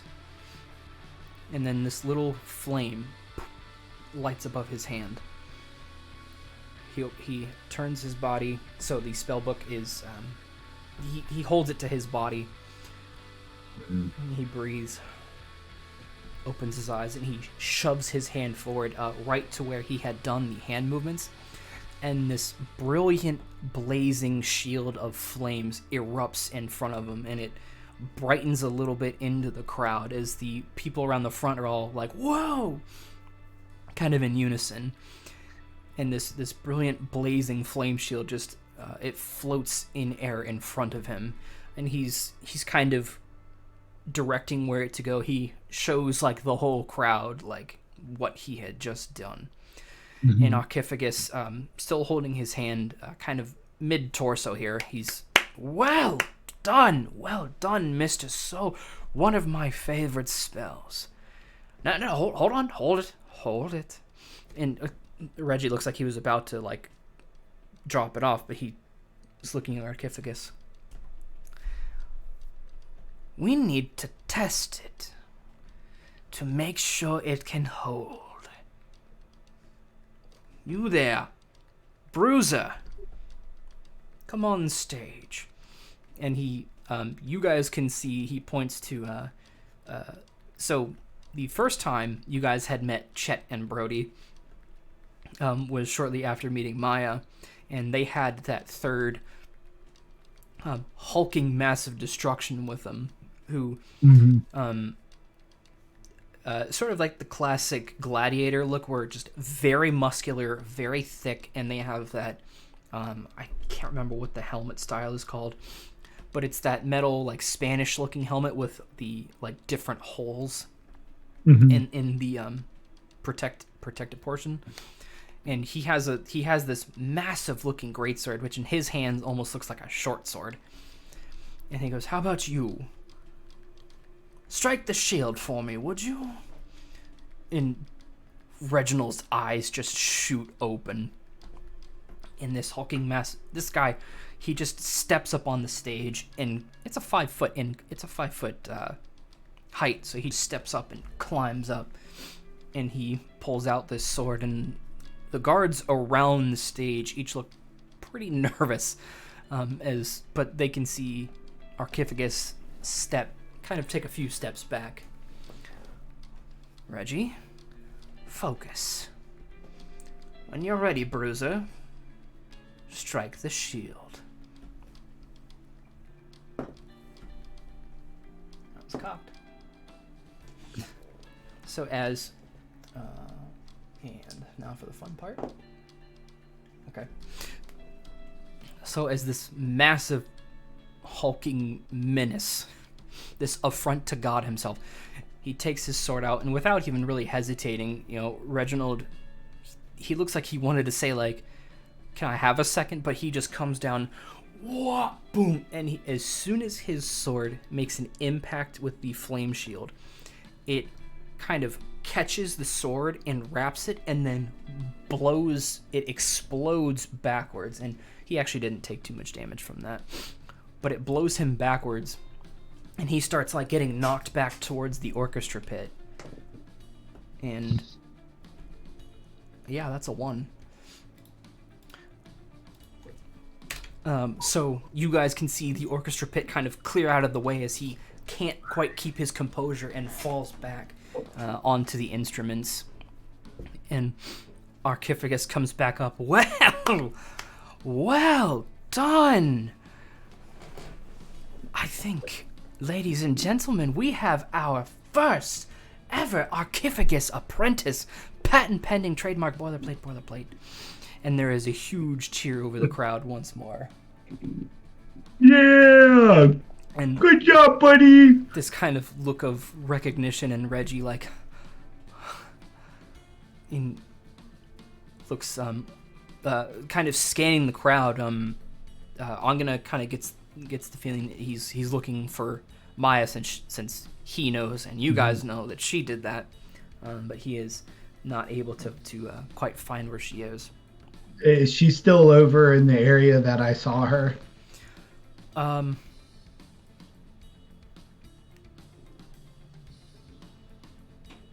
No. The window would still be open, but you would not see them lurking anymore. Because they've gone back inside or something? Yeah. Okay. Yeah, I mean, Angene kind of gets the sense of everything that Erevan said, that what he and Reggie talked about. That's kind of mission complete for her. As far as I know, anyway. Right. And so Archifagus, he gestures to the back side of the stage, where you guys can see the same steward waiting back there that you guys had interacted with for the spellbook order. Mr. Reginald, you are hereby formally invited to become a student of mine. I will pay you handsomely, and as he looks out, are you currently an apprentice? And he just kind of nods. Well, tell your master I will pay him double whatever he was paying you, and I will see to it that he has a new apprentice appointed to him if he so wishes. Please step back with my servant here, and he will make the arrangements. And Reginald has this little bow, and you guys can, like, in the bow, he has this look of, like, I don't know what to feel. But as he raises up and he tries to keep a respectful look towards Archifagus. And he steps off the back of the stage. Now, has everyone been having a good, excuse me, Mr. Archifagus, was it? You guys can see off of the side of the crowd is Lord Baskins. He is sitting atop his stone beast with his hands poised ever so gracefully atop the reins. There was someone from the crowd, I believe. Right here. Yes, tell me, what happened to your arm? It seems to be bandaged. And Archifagus, my arm is fine. What are you talking about? No. Your left arm. And you can see him... Jesus Christ, another one! He attempted to sleight of hand cover up his arm. I literally picked it up and just dropped it on a 1. It didn't even roll. Wow. Okay, so natural 1 on that sleight of hand. He makes it worse, and you guys can see. So he tried to slyly mage hand his sleeve down, and for whatever reason, he was thrown off by this sudden attempt at hiding his own bandages. His sleeve goes in the opposite direction, and you guys can see, which I was not planning on this necessarily being seen at this point. His entire forearm up to his hand is bandaged very tightly, and will make him hurt on that natural 1. Some of where it has torn off a little bit, you can see like almost what's the word? Almost like a brand. Almost like blackened skin where there is a brand. You can see he still has his own normal skin coloration, but there are black brandings on it, and he very quickly tries to cover that up and points at his guards. Get this man out of my sight. He is an interrupter. Sorry, is that my mic? He's interrupted the affairs and disrupted all that was peaceful before. Get him out of here. And the 4 front guards, they don't grab their swords, but they get their shields ready. And the dwarf that you guys had seen, she is like, oh, I've been waiting for this one. And she like gets out this big maul and she starts walking towards him. And Lord Baskins goes, Antra, no. We'll leave. But I'm sure your crowd wouldn't mind hearing about your scars. I mean, have those always been there, or are they new? Just answer that and we'll go. And Antras, she's, if you guys remember, she has like the popping, like white veins and her eyes are whited over. And she just has this look like I'm ready to fucking go as she's gripping the staff on her maul.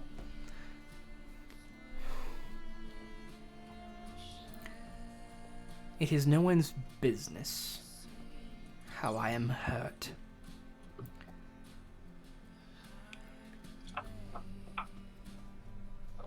Celebration formal affairs are concluded. And he will completely disappear off the stage. And the guards who are in front are kind of like, and there's this pin drop silence over the crowd, like, now what do we do? And you guys can see Chet and Brody helping their big man out of the orchestra pit as he gets off of these like broken instruments. He's got like a bow stuck in his back, and he gets up, and you can hear this faint little cry from Ula as he walks over and picks up his shattered violin. Oh, poor buddy. And Sindri looks over, and without even saying anything, he starts weaving his way through the crowd to get to Ula.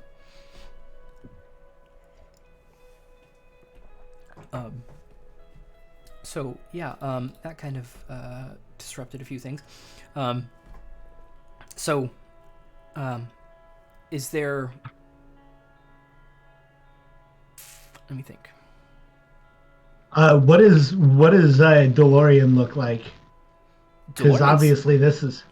Yeah, he is absolutely like he kind of ever since Reginald even put up the it's called Fire Shield. Ever since he put it up, he's just kind of had the same like, oh, a kind of expression on his face, like he didn't even know the extent of power that this young mage could accomplish. So DeLorean, he looks at you guys. Well, he's really something, isn't he? He I'll hoot is for Reginald. indeed. Sorry about that. What'd you say, Carl? I'll hoot for Reginald. Hoot hoot.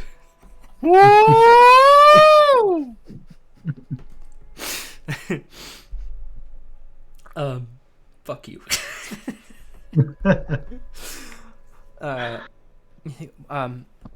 Why don't we... Carl, that's not necessary. How about we greet the young mage? How about it? Yeah. I'm excited to talk to him. I know he's got to be pretty... Well, it kind of looked like he had some mixed feelings about it, but he looks pretty excited, too. Yeah, and you guys can see Reggie kind of make his way to the front side of the stage again, where there are a few people, a few of the mages up front who are talking to him, and well done, you did an excellent job. You'll be very happy under the guidance of Archificus. Excuse me. And he's like, yeah, I guess I just got lucky. And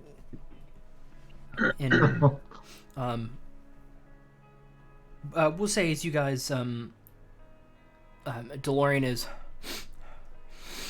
he's getting a little sniffly as he approaches Reginald, and then Reginald is like, yeah, thank you, and locks eyes with DeLorean, who just these big tears come down, and he just gives him a big hug.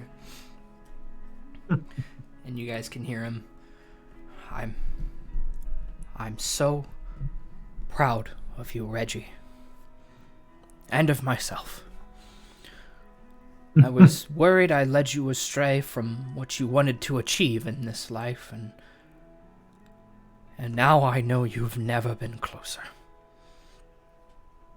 He comes off and gives him a big pat on the shoulder and wipes away some of his tears. And Reggie's like looking at you guys like, yeah,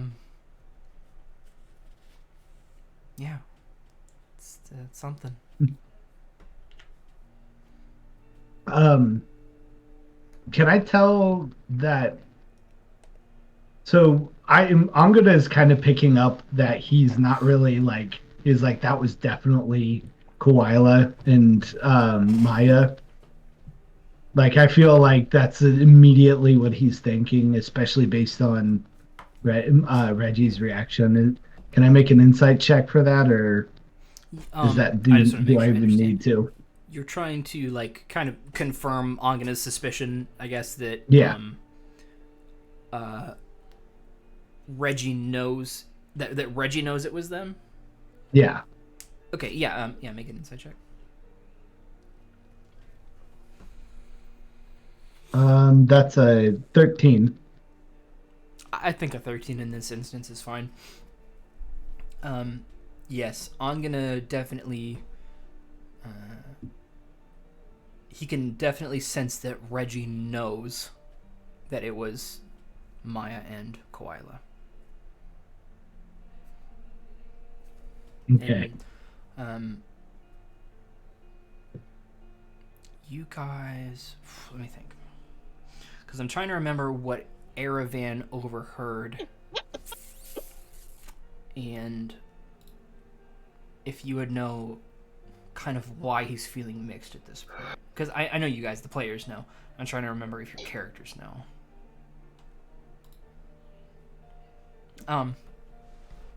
Let's just say that they do.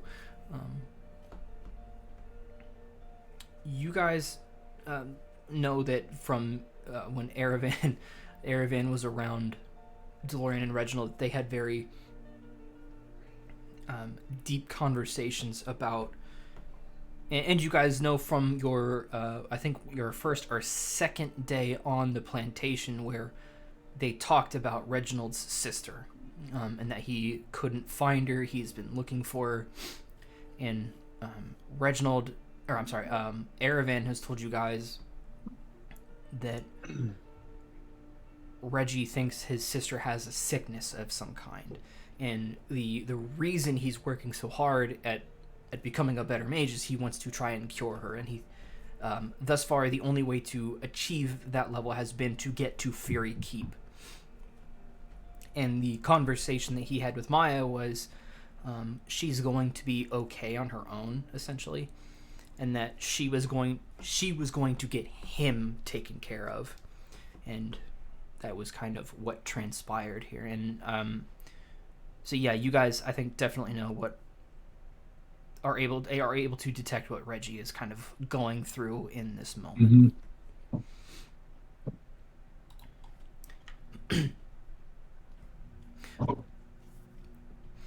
So Reggie is like, well, I am. Can you send someone for my my things? I left my spell book at the, and DeLorean cuts him off. No. And he looks at all of you guys. Why don't we all return to the plantation and give Reggie a proper send off, eh? Yeah, I know I could I send think someone. that's fair. I know I could send someone for your things, but darn it, I'm jazzed.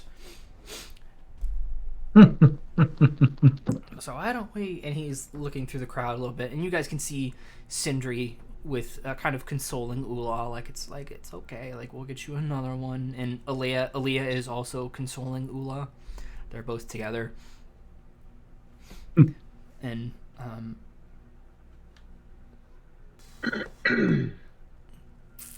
let's see, hold on.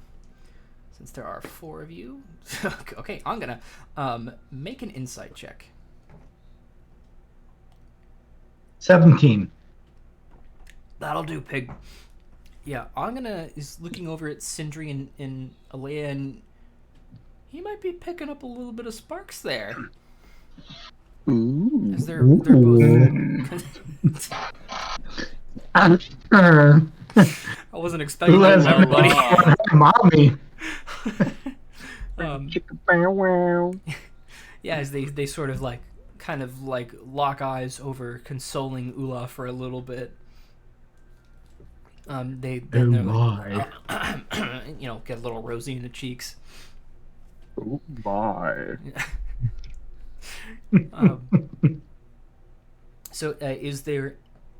We'll say you guys return to Ilia's tower for a few drinks and small celebration for Reggie.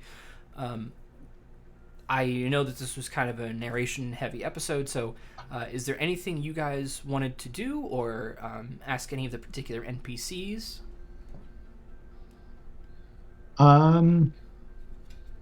Just as we're walking by, I think Angene is just going to kind of glance over at that the board that you had brought Job up. postings board?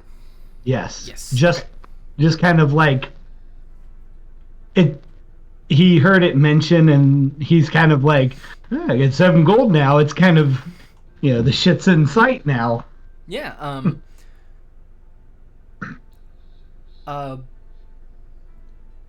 So I'm gonna kind of, it's trying to glance over at the board, and DeLorean,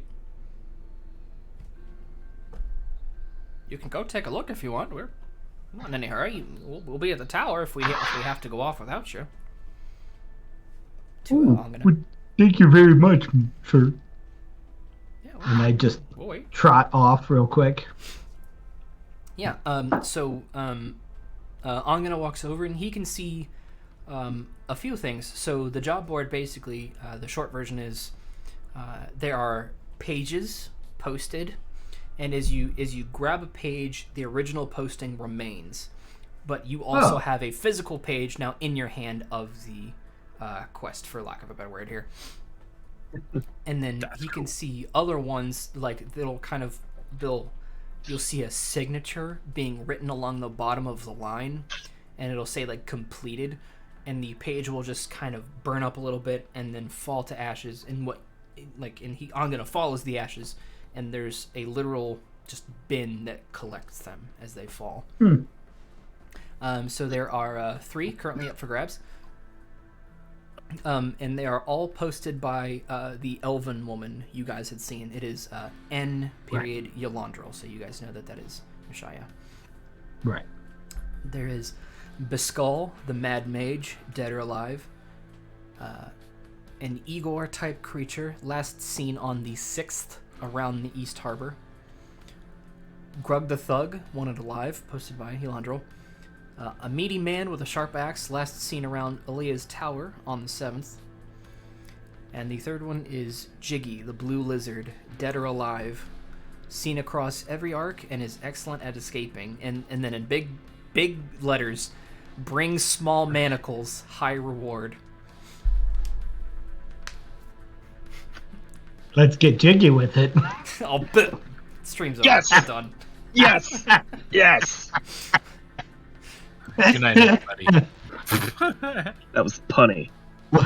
Wait, does it say like an amount on any of them, or? It does not. It just no. It only just on Jiggies it says high reward. Well, shit. Another I sure way. wish I knew who this jiggy person was. Yeah, and then we'll say Angena is as he's reading these papers, this hand just kind of slams into the board and rips off one of the pages, not the posting, but rips a page out of it, and it's Chet. Well, you think you're gonna go after this quest, do you? Yeah, I Still think has I like a might. black eye from when you guys fought, like I think yesterday. Yeah, I think I might. What about you? You think you're gonna go for any of these? And he's super confused because he's like, I'm clearly intimidating you. Yeah, we're gonna get all these before you. Oh, wow, that's really industrious. I wish you the best.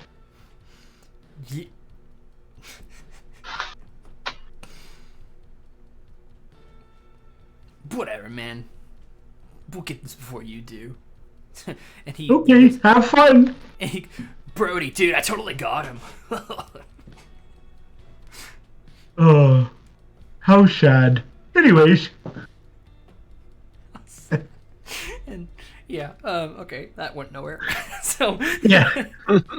which is like, that's basically Angena, like right there, like that was the essence of Angena. So yeah, they all wait for you, and DeLorean is Yeah. like, who the hell was that? oh, some guys we had to beat up. Oh, yep. What? We're Any- protecting Ula. And even Reggie's like, you guys? Yeah. And Erevan Yeah. like unsheathes his dagger a little bit.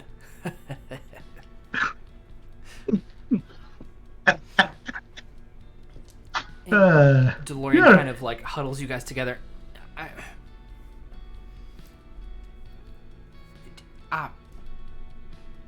You assaulted them? Oh no, they were picking on Ula. And so, So you we- assaulted them. Oh no, they took the first swings. He looks looks up at Harratuk. Is it true? Yeah. Is he still unsure? And Alana, is it true? They swung first. We were defending ourselves. And poor little Ula. And poor little Ula. And Reggie, like, nudges Karl, like, hey man, come on, like, did it really? And he's like, I'm not saying it didn't feel good to hit him, but it started it. I mean, they were being grade A jerks, so I didn't really feel too bad about throwing out of Orlephan's oddities. sorry. I don't know if you guys can hear that. My washer, my our laundry machine at the end of its cycle, like, goes like fucking crazy, and it's like shaking my whole room right now. So I hope that's not picking up on the stream. Nope. It's picking up on mine! Basically. I actually have a funny story I'll tell you guys after the stream about that. So yeah, you guys go back to the tower for a couple hours. DeLorean buys a couple rounds, and one of Alea's servers comes over to him, and he's like,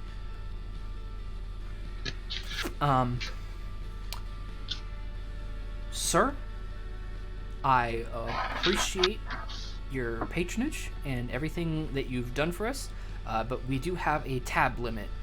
And DeLorean is like, tab? We only had a couple of drinks. What are you talking about? Well, yes. Yesterday the tab was opened and kept open, and it is time to collect. That is a 10 gold price tag, sir. And DeLorean's like, 10 gold. And she's like, well, yes. Between, he gestures to the 5 of you plus him and Sindri. Even though I know you guys didn't drink a whole lot, but there were still drinks going around. So between all of you, sir, you guys had quite a bit of to eat and drink, and for the rooms. And he was like, oh,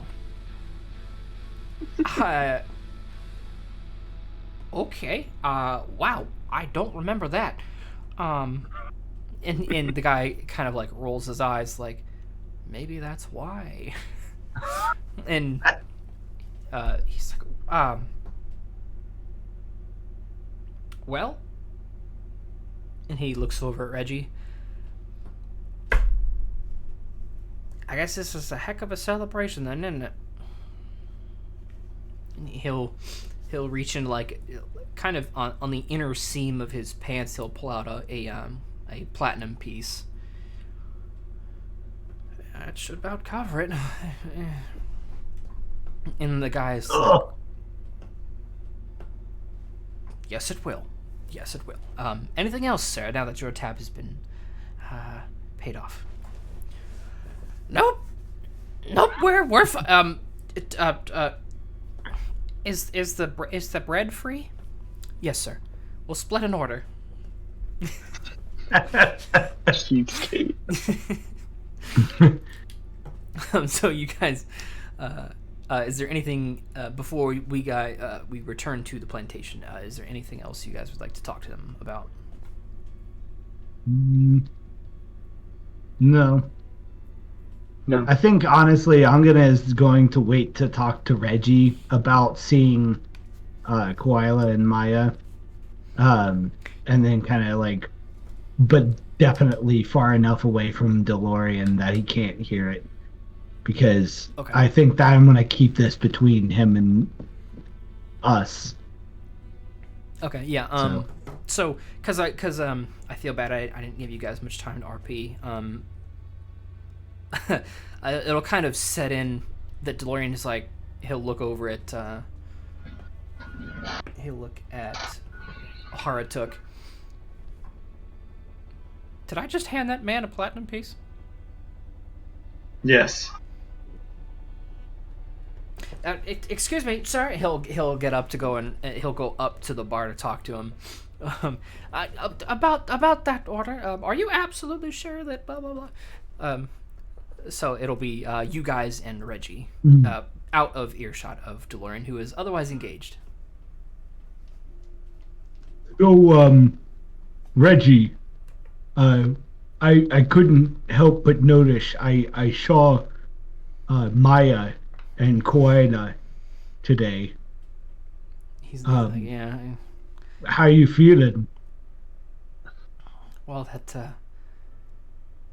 she didn't do a very good job at mimicking my voice, did she? No. Yeah, that was a little awkward. Yeah, and he loosens up his collar a little bit. It's not quite what I had in mind. I guess I should appreciate what she did, but it's hard.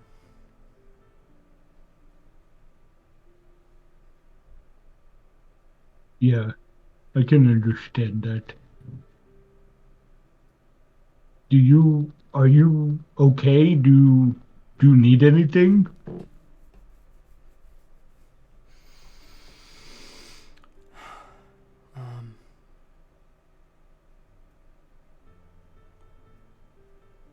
I don't know. This has Well, just kind of been what I've wanted for years now, and You should I do don't it. know. What'd you say, Alena? You should do it. You were very good up there. I mean, Of course, I haven't seen that much magic, but it looked very good.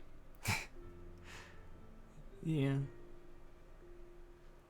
I mean, what kind of magic have you seen? To Alena.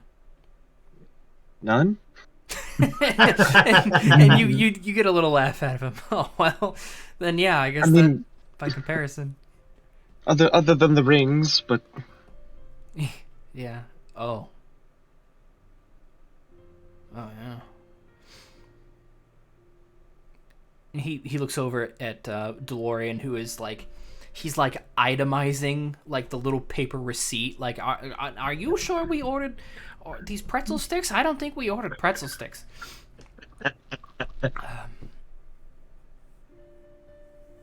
Me whenever I go out with my family. Holy God! Yeah. Who ordered the salmon? Bailey. Lobster, really? Oh, that's fucking Eli to a T. He's so bougie. It fucking hurts me. And he's like, oh yeah, I forgot about the rings.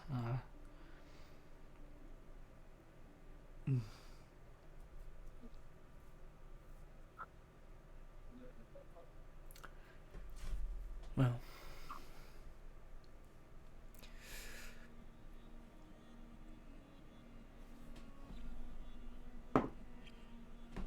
what is going to happen with you, Ghana? Does DeLorean take over, or? I mean, he is not without his own magical ability. I mean, I am his apprentice.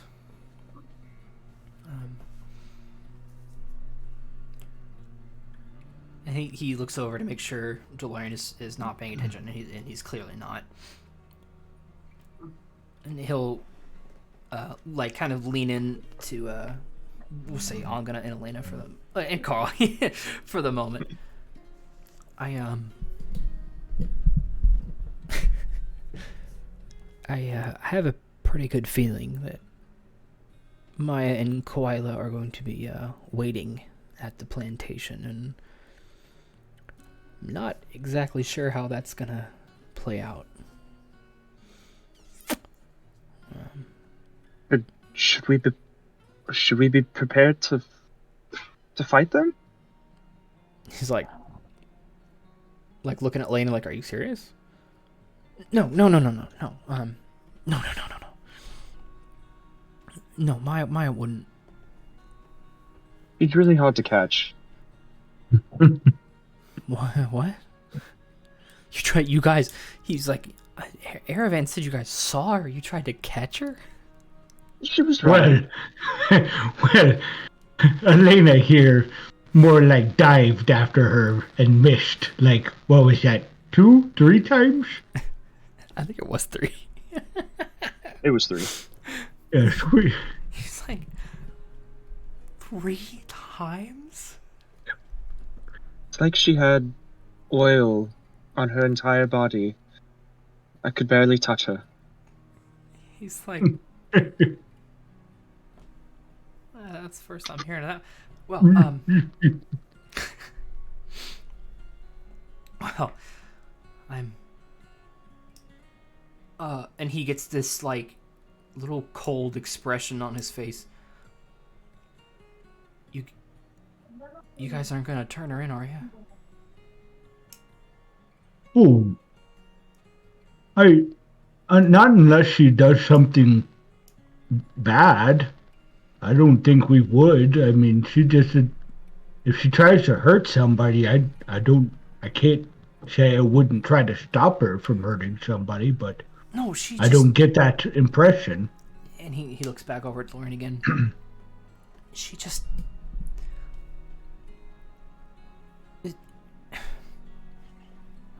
He like takes a swig of his drink.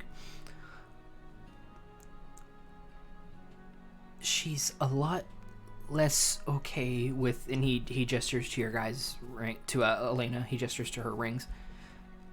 She's a lot less okay with this practice than I am. I see it more as a means to an end. It is a necessary thing. Work has to be done, and she disagrees with that. And Lord Baskins is kind of high up on her hit list.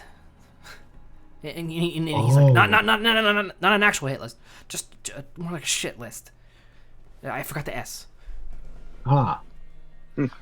So she wants to throw poop at him.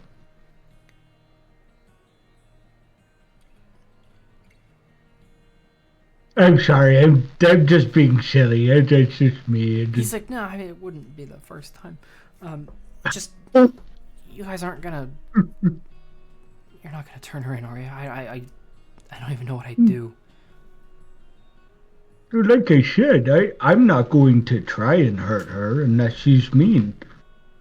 You know, if she's attacking somebody that I like, I'm not going to put up with it. But if she doesn't do anything mean to me, then I don't see why I can't like her. I just don't know her. She seems, I don't know, out there. Define attack? Because she may have tried to get my attention and turned the chicken into the abomination that you guys tried to fight back on the farm. That's not very nice. No. Why would she do That's that? reckless. Those poor chickens. What'd Carl say? That's reckless. Yeah, reckless is one way to... She was... And you can feel Reggie definitely getting very defensive at this point. She's just trying to get my attention. She wanted to get me away from DeLorean, and things kind of went awry and didn't quite go to her plan. But she's very sweet. And Okay. that's not a... I trust you. I'll tell you that much. I trust you. So if you say that she's all right, then that's enough for me. You see, kind of took him aback a little bit. Oh. Thank you. You guys are the weirdest slaves I've ever seen. I'm just trying to get an idea of what's going on. And who's what. Hey, well...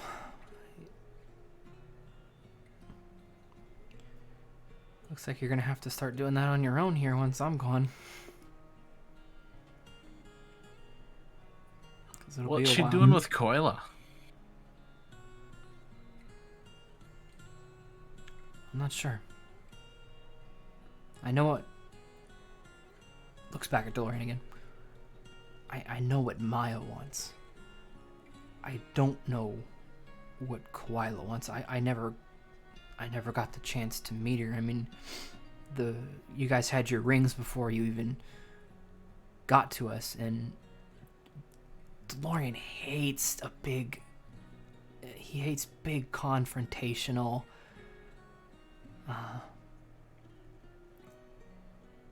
I don't want to say introductions, because you guys were kind of coming out of a cage there, but he likes to just leave the door open, and you guys, they come out their own time, and we try and ease them into the new life.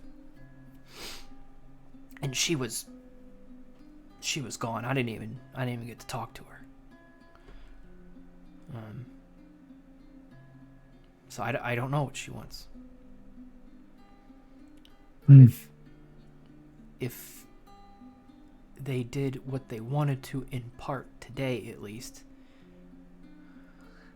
I think I'm gonna find out. Well, we'll see, I guess. Yeah. And then as he's kind of like, you guys can hear these big, like, heavy stomping boots come in, and almost the air changes in the tower. You guys now know her name is Antra, the dwarf that was orbiting Lord Baskins. Mm-hmm. And she struts in, and she's got this big confident air as she's just walking right up to the counter. 3 drinks. And one for the other ones. And the guy's like, okay. And she just throws the gold piece up on the counter. That will cover it. And she turns around and sees Karl. She turns back around, and so she's got like 3 of the steins in one hand and 1 in the other. She puts the 1 down. She chugs 1, keeps looking at Karl. Chugs another. I keep an eye on her. Keeps looking at Karl like she's like shaken up. And you actually can't see her pupils, but you can see definitely very inquisitive eyebrows, eyebrow gestures. Mine is very quirked. And she chugs that 3rd one. Well, a dwarf is never as sure as what she says than after her 3rd beer, eh?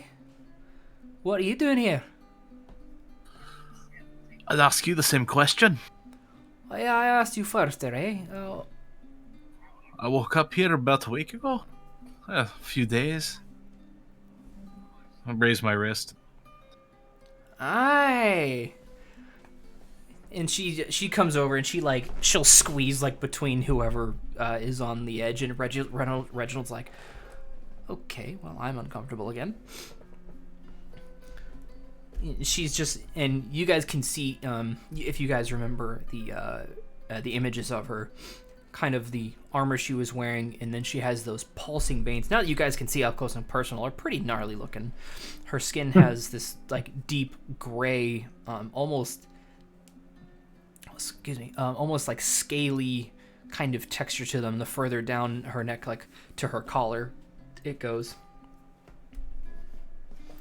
Yeah, strange lot. So what? You just woke up here? You one of the diggy boys? Somebody from the fortress wanted me gone, and I disappeared. That's all I know. I was down in the crystal mines. You got here a week ago from the fortress? I don't know. I don't know how long I was out. It could have been forever.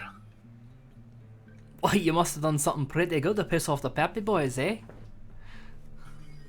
Eh? The Peppy boys! The Peppy boys. Do I recall this group? I think this one Karl actually doesn't know. Let me make sure. Do they deal in debts?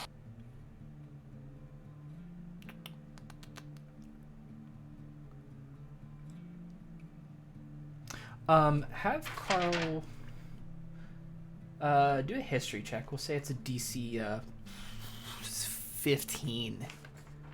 14. Oh. Karl, just maybe, right there. Maybe once he's heard this, because Karl knows that he's part of the Diggies, so you know they're the miners, and that they have these colloquialisms for each of their own departments, and he can kind of hint it's maybe administrative, but he's not real sure. He's not very confident of that one. No. Too low to know. Yeah. And she's looking you up and down. Ooh, jeez, that was that song really took me by surprise there. Let me turn this one down. Sorry.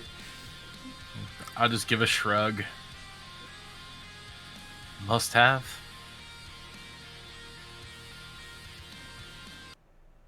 Goodness gracious. I must have.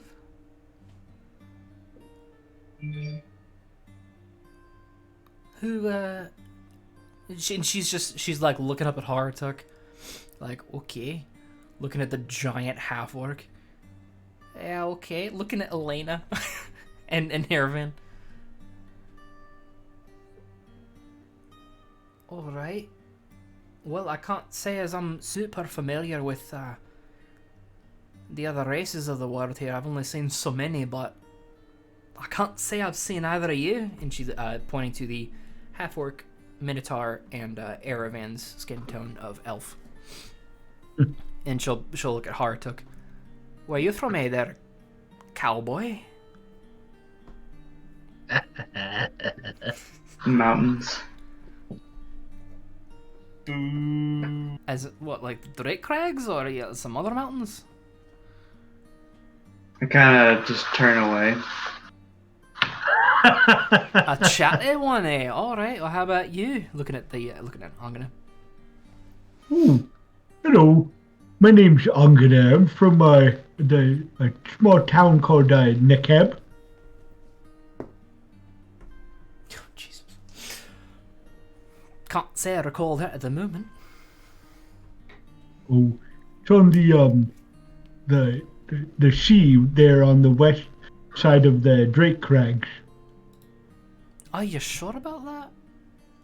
Yeah. Am I? Yeah. Angene's correct. Yeah. Yes. Yes. Okay. I'm pretty familiar with the coastal towns. I think I would remember that one. You're not near what's along the coast there? Let's see, we got Cardi up to the north. We got the jungle to the east. I remember that one.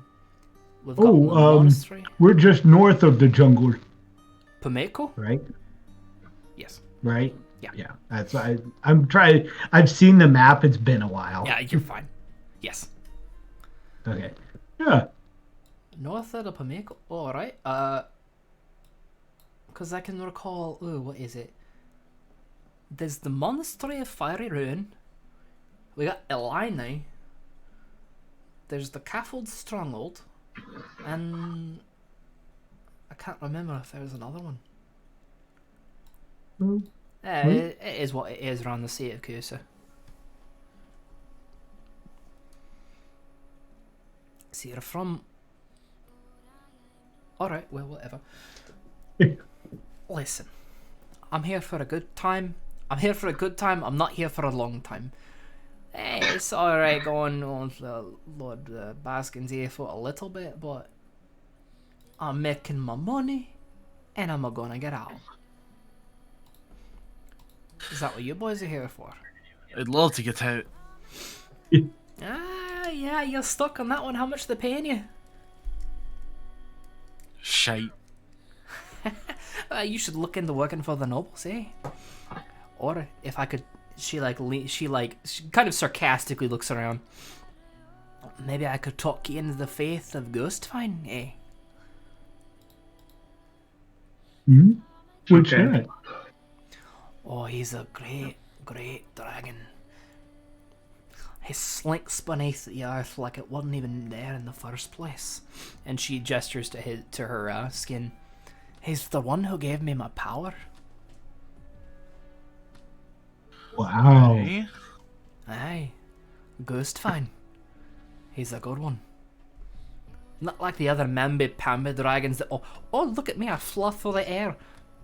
He's a good one. He'll strike you before you even know he's there. And he gave you power. A lot of it. And she kind of like flexes a little bit. And her muscles are bigger than yours at this point in the game. A lot bigger. Think about it. Thinking. Yeah, let's do it. And she looks over. Oh, now who looks as the chatty one? It's not as Who are you again? I wasn't paying attention. He's like, well, I didn't introduce myself, Cowpoke. But if you must know, because I like your friend here, pointing to Carl. My name is Antra. Antra Frostforge. Antra Frostforge. And I worship Ghostvine. And this is just some dwarf we found. This is... She found you, I guess. Yeah. But yes. This is the one that's with Lord Baskins. Yeah. Yeah, she's been the one who orbits around and clears the way. While Baskins kind of does his... Whoops, you can't see my hand. While he does his Queen's Wave. Nice. Well, it was very nice to meet you. Yeah, and she looks back out the door. Best be going. If I was looking somewhere, where do you start? And she's like, I'll let you know. I like you. And she comes back and she goes, now wait a second. Did you leave the fortress? Taken. Last week? Aye. And where do you stand on the invasion of Alena? I'm curious. The what? Carl does not know anything about this. Excuse me? And she stops and just... Are you trying to be funny? The invasion of Alena? One of the greatest mistakes that the fortress ever made? Forgive me, not a big history buff. Apparently not. Do they not even give you books down where your diggies are? I read okay. Aye. Yeah. Not great.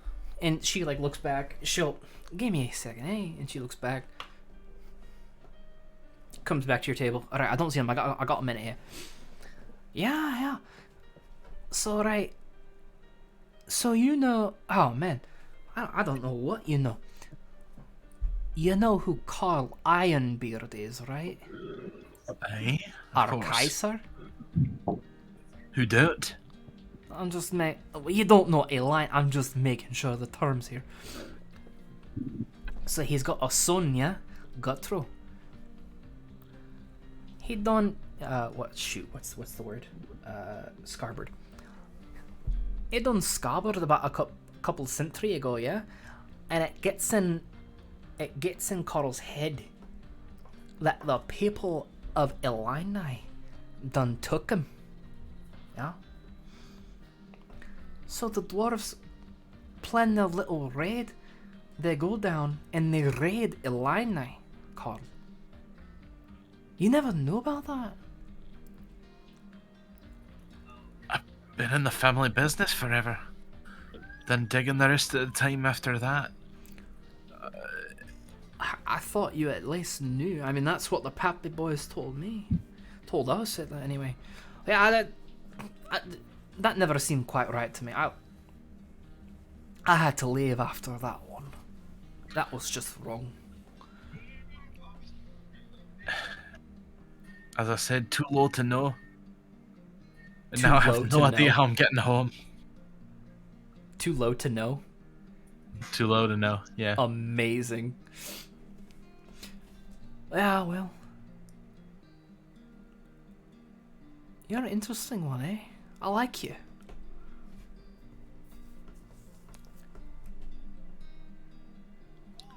I appreciate it. Yeah. Interesting, I suppose. You're not too bad yourself. You have a fascinating deity you've been talking about. Oh yeah. He don't fuck around. I don't know what my plans are. There's only one solid reason for me to ever go back. And what's that? So, You piqued my curiosity. just a friend of mine. Yeah? A friend. And she like leans in. A girl? Oh god, I completely lost the accent. A girl? Oh, it's nothing quite like that. His name's Gemma. I don't know if you'd know him. Doesn't ring any bells, no. Small world, not that small. Small enough to find another dwarf, I guess. But anyway. And she turns, "Aye!" And she'll reach down and she'll take the one mug that she had. "This one's not for me. I can't drink this one. Have a good day." And she dips out the door. Bye. And DeLorean comes over and he's just staring at the receipt as he sits down. He like looking at all of you.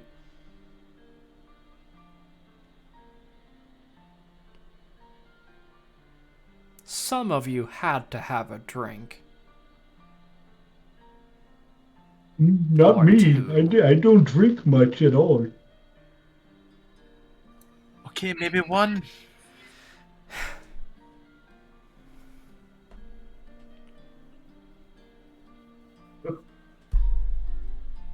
Well, I suppose for Reginald it's worth it, and he'll tuck the paper away. Let's Reginald, let's go and collect your things, shall we? And Reggie just nods a little bit. That seems like a good stopping point. Is there anything else that you guys would want to say, do, ask? I'm gonna go ahead and say goodbye to Aaliyah. It's sounding like this might be our last few days in the North Arc for a while. And Ula, if he's still around. Yeah. I don't think he is, though. I'll If he's not there, I guess think we'll Ula go would out come there. around because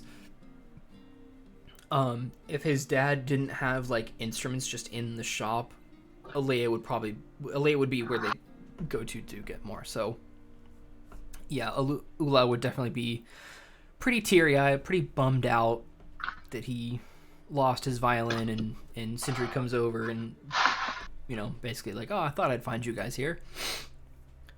And congratulates Reggie on his selection. And you guys make your goodbyes. When I'm talking to Ula, I ask Sindri, so Mr. Sindri, I know Ula likes his instruments, and I know he lost his, and I feel bad. If you're ever out on your journeys, and you come across a small town called Nekeb on the west coast, it's a great place to get instruments. Some of the best craftsmen for instruments.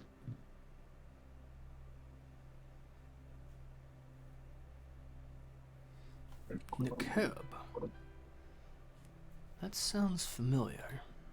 Oh, yes. It's a beautiful town with lively music and colorful houses on the coast there.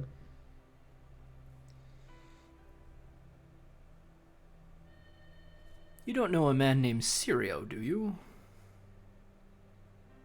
Cyril? No. No. No, I don't. It's just as well. Why do I know that name? Well, I hope you boys have enjoyed your time in the North Arc, and we hope to see you again very soon. I've I'm actually planning another trip to Fury Keep in the next coming week or two, so perhaps if old man Dell here will ever keep to his word and get out there once in a while, maybe he'll come with me. And Dell's like, I just spent a platinum on drinks. I'm not going anywhere. And he's like, okay, well, hope you all have an enjoyable rest of your evening. And Reggie, once again, congratulations. Thank you. And Ula gives everybody a big hug. If they let him. Oh, of course. Yeah, does Harratuk? Yeah. Okay. He pretty much just comes up to your knee. But it's, it's a tight knee hug. I'm gonna when he comes over to Angene's gonna just pick him up and give him a big bear hug. That's probably I'm gonna miss you, little guy. That's probably the highest elevation he's ever been. I'm gonna miss you, little guy. It was nice meeting you. Yeah. You keep practicing and getting better at that instrument of yours, huh? Okay. And he'll give Karl a hug, and then he kind of gets all chintzy up to Alena. I'll kneel down, give him a kiss on the forehead. You trying to kill him? Like those old cartoons where they just turn bright red, like one solid line up their body, and he just turns around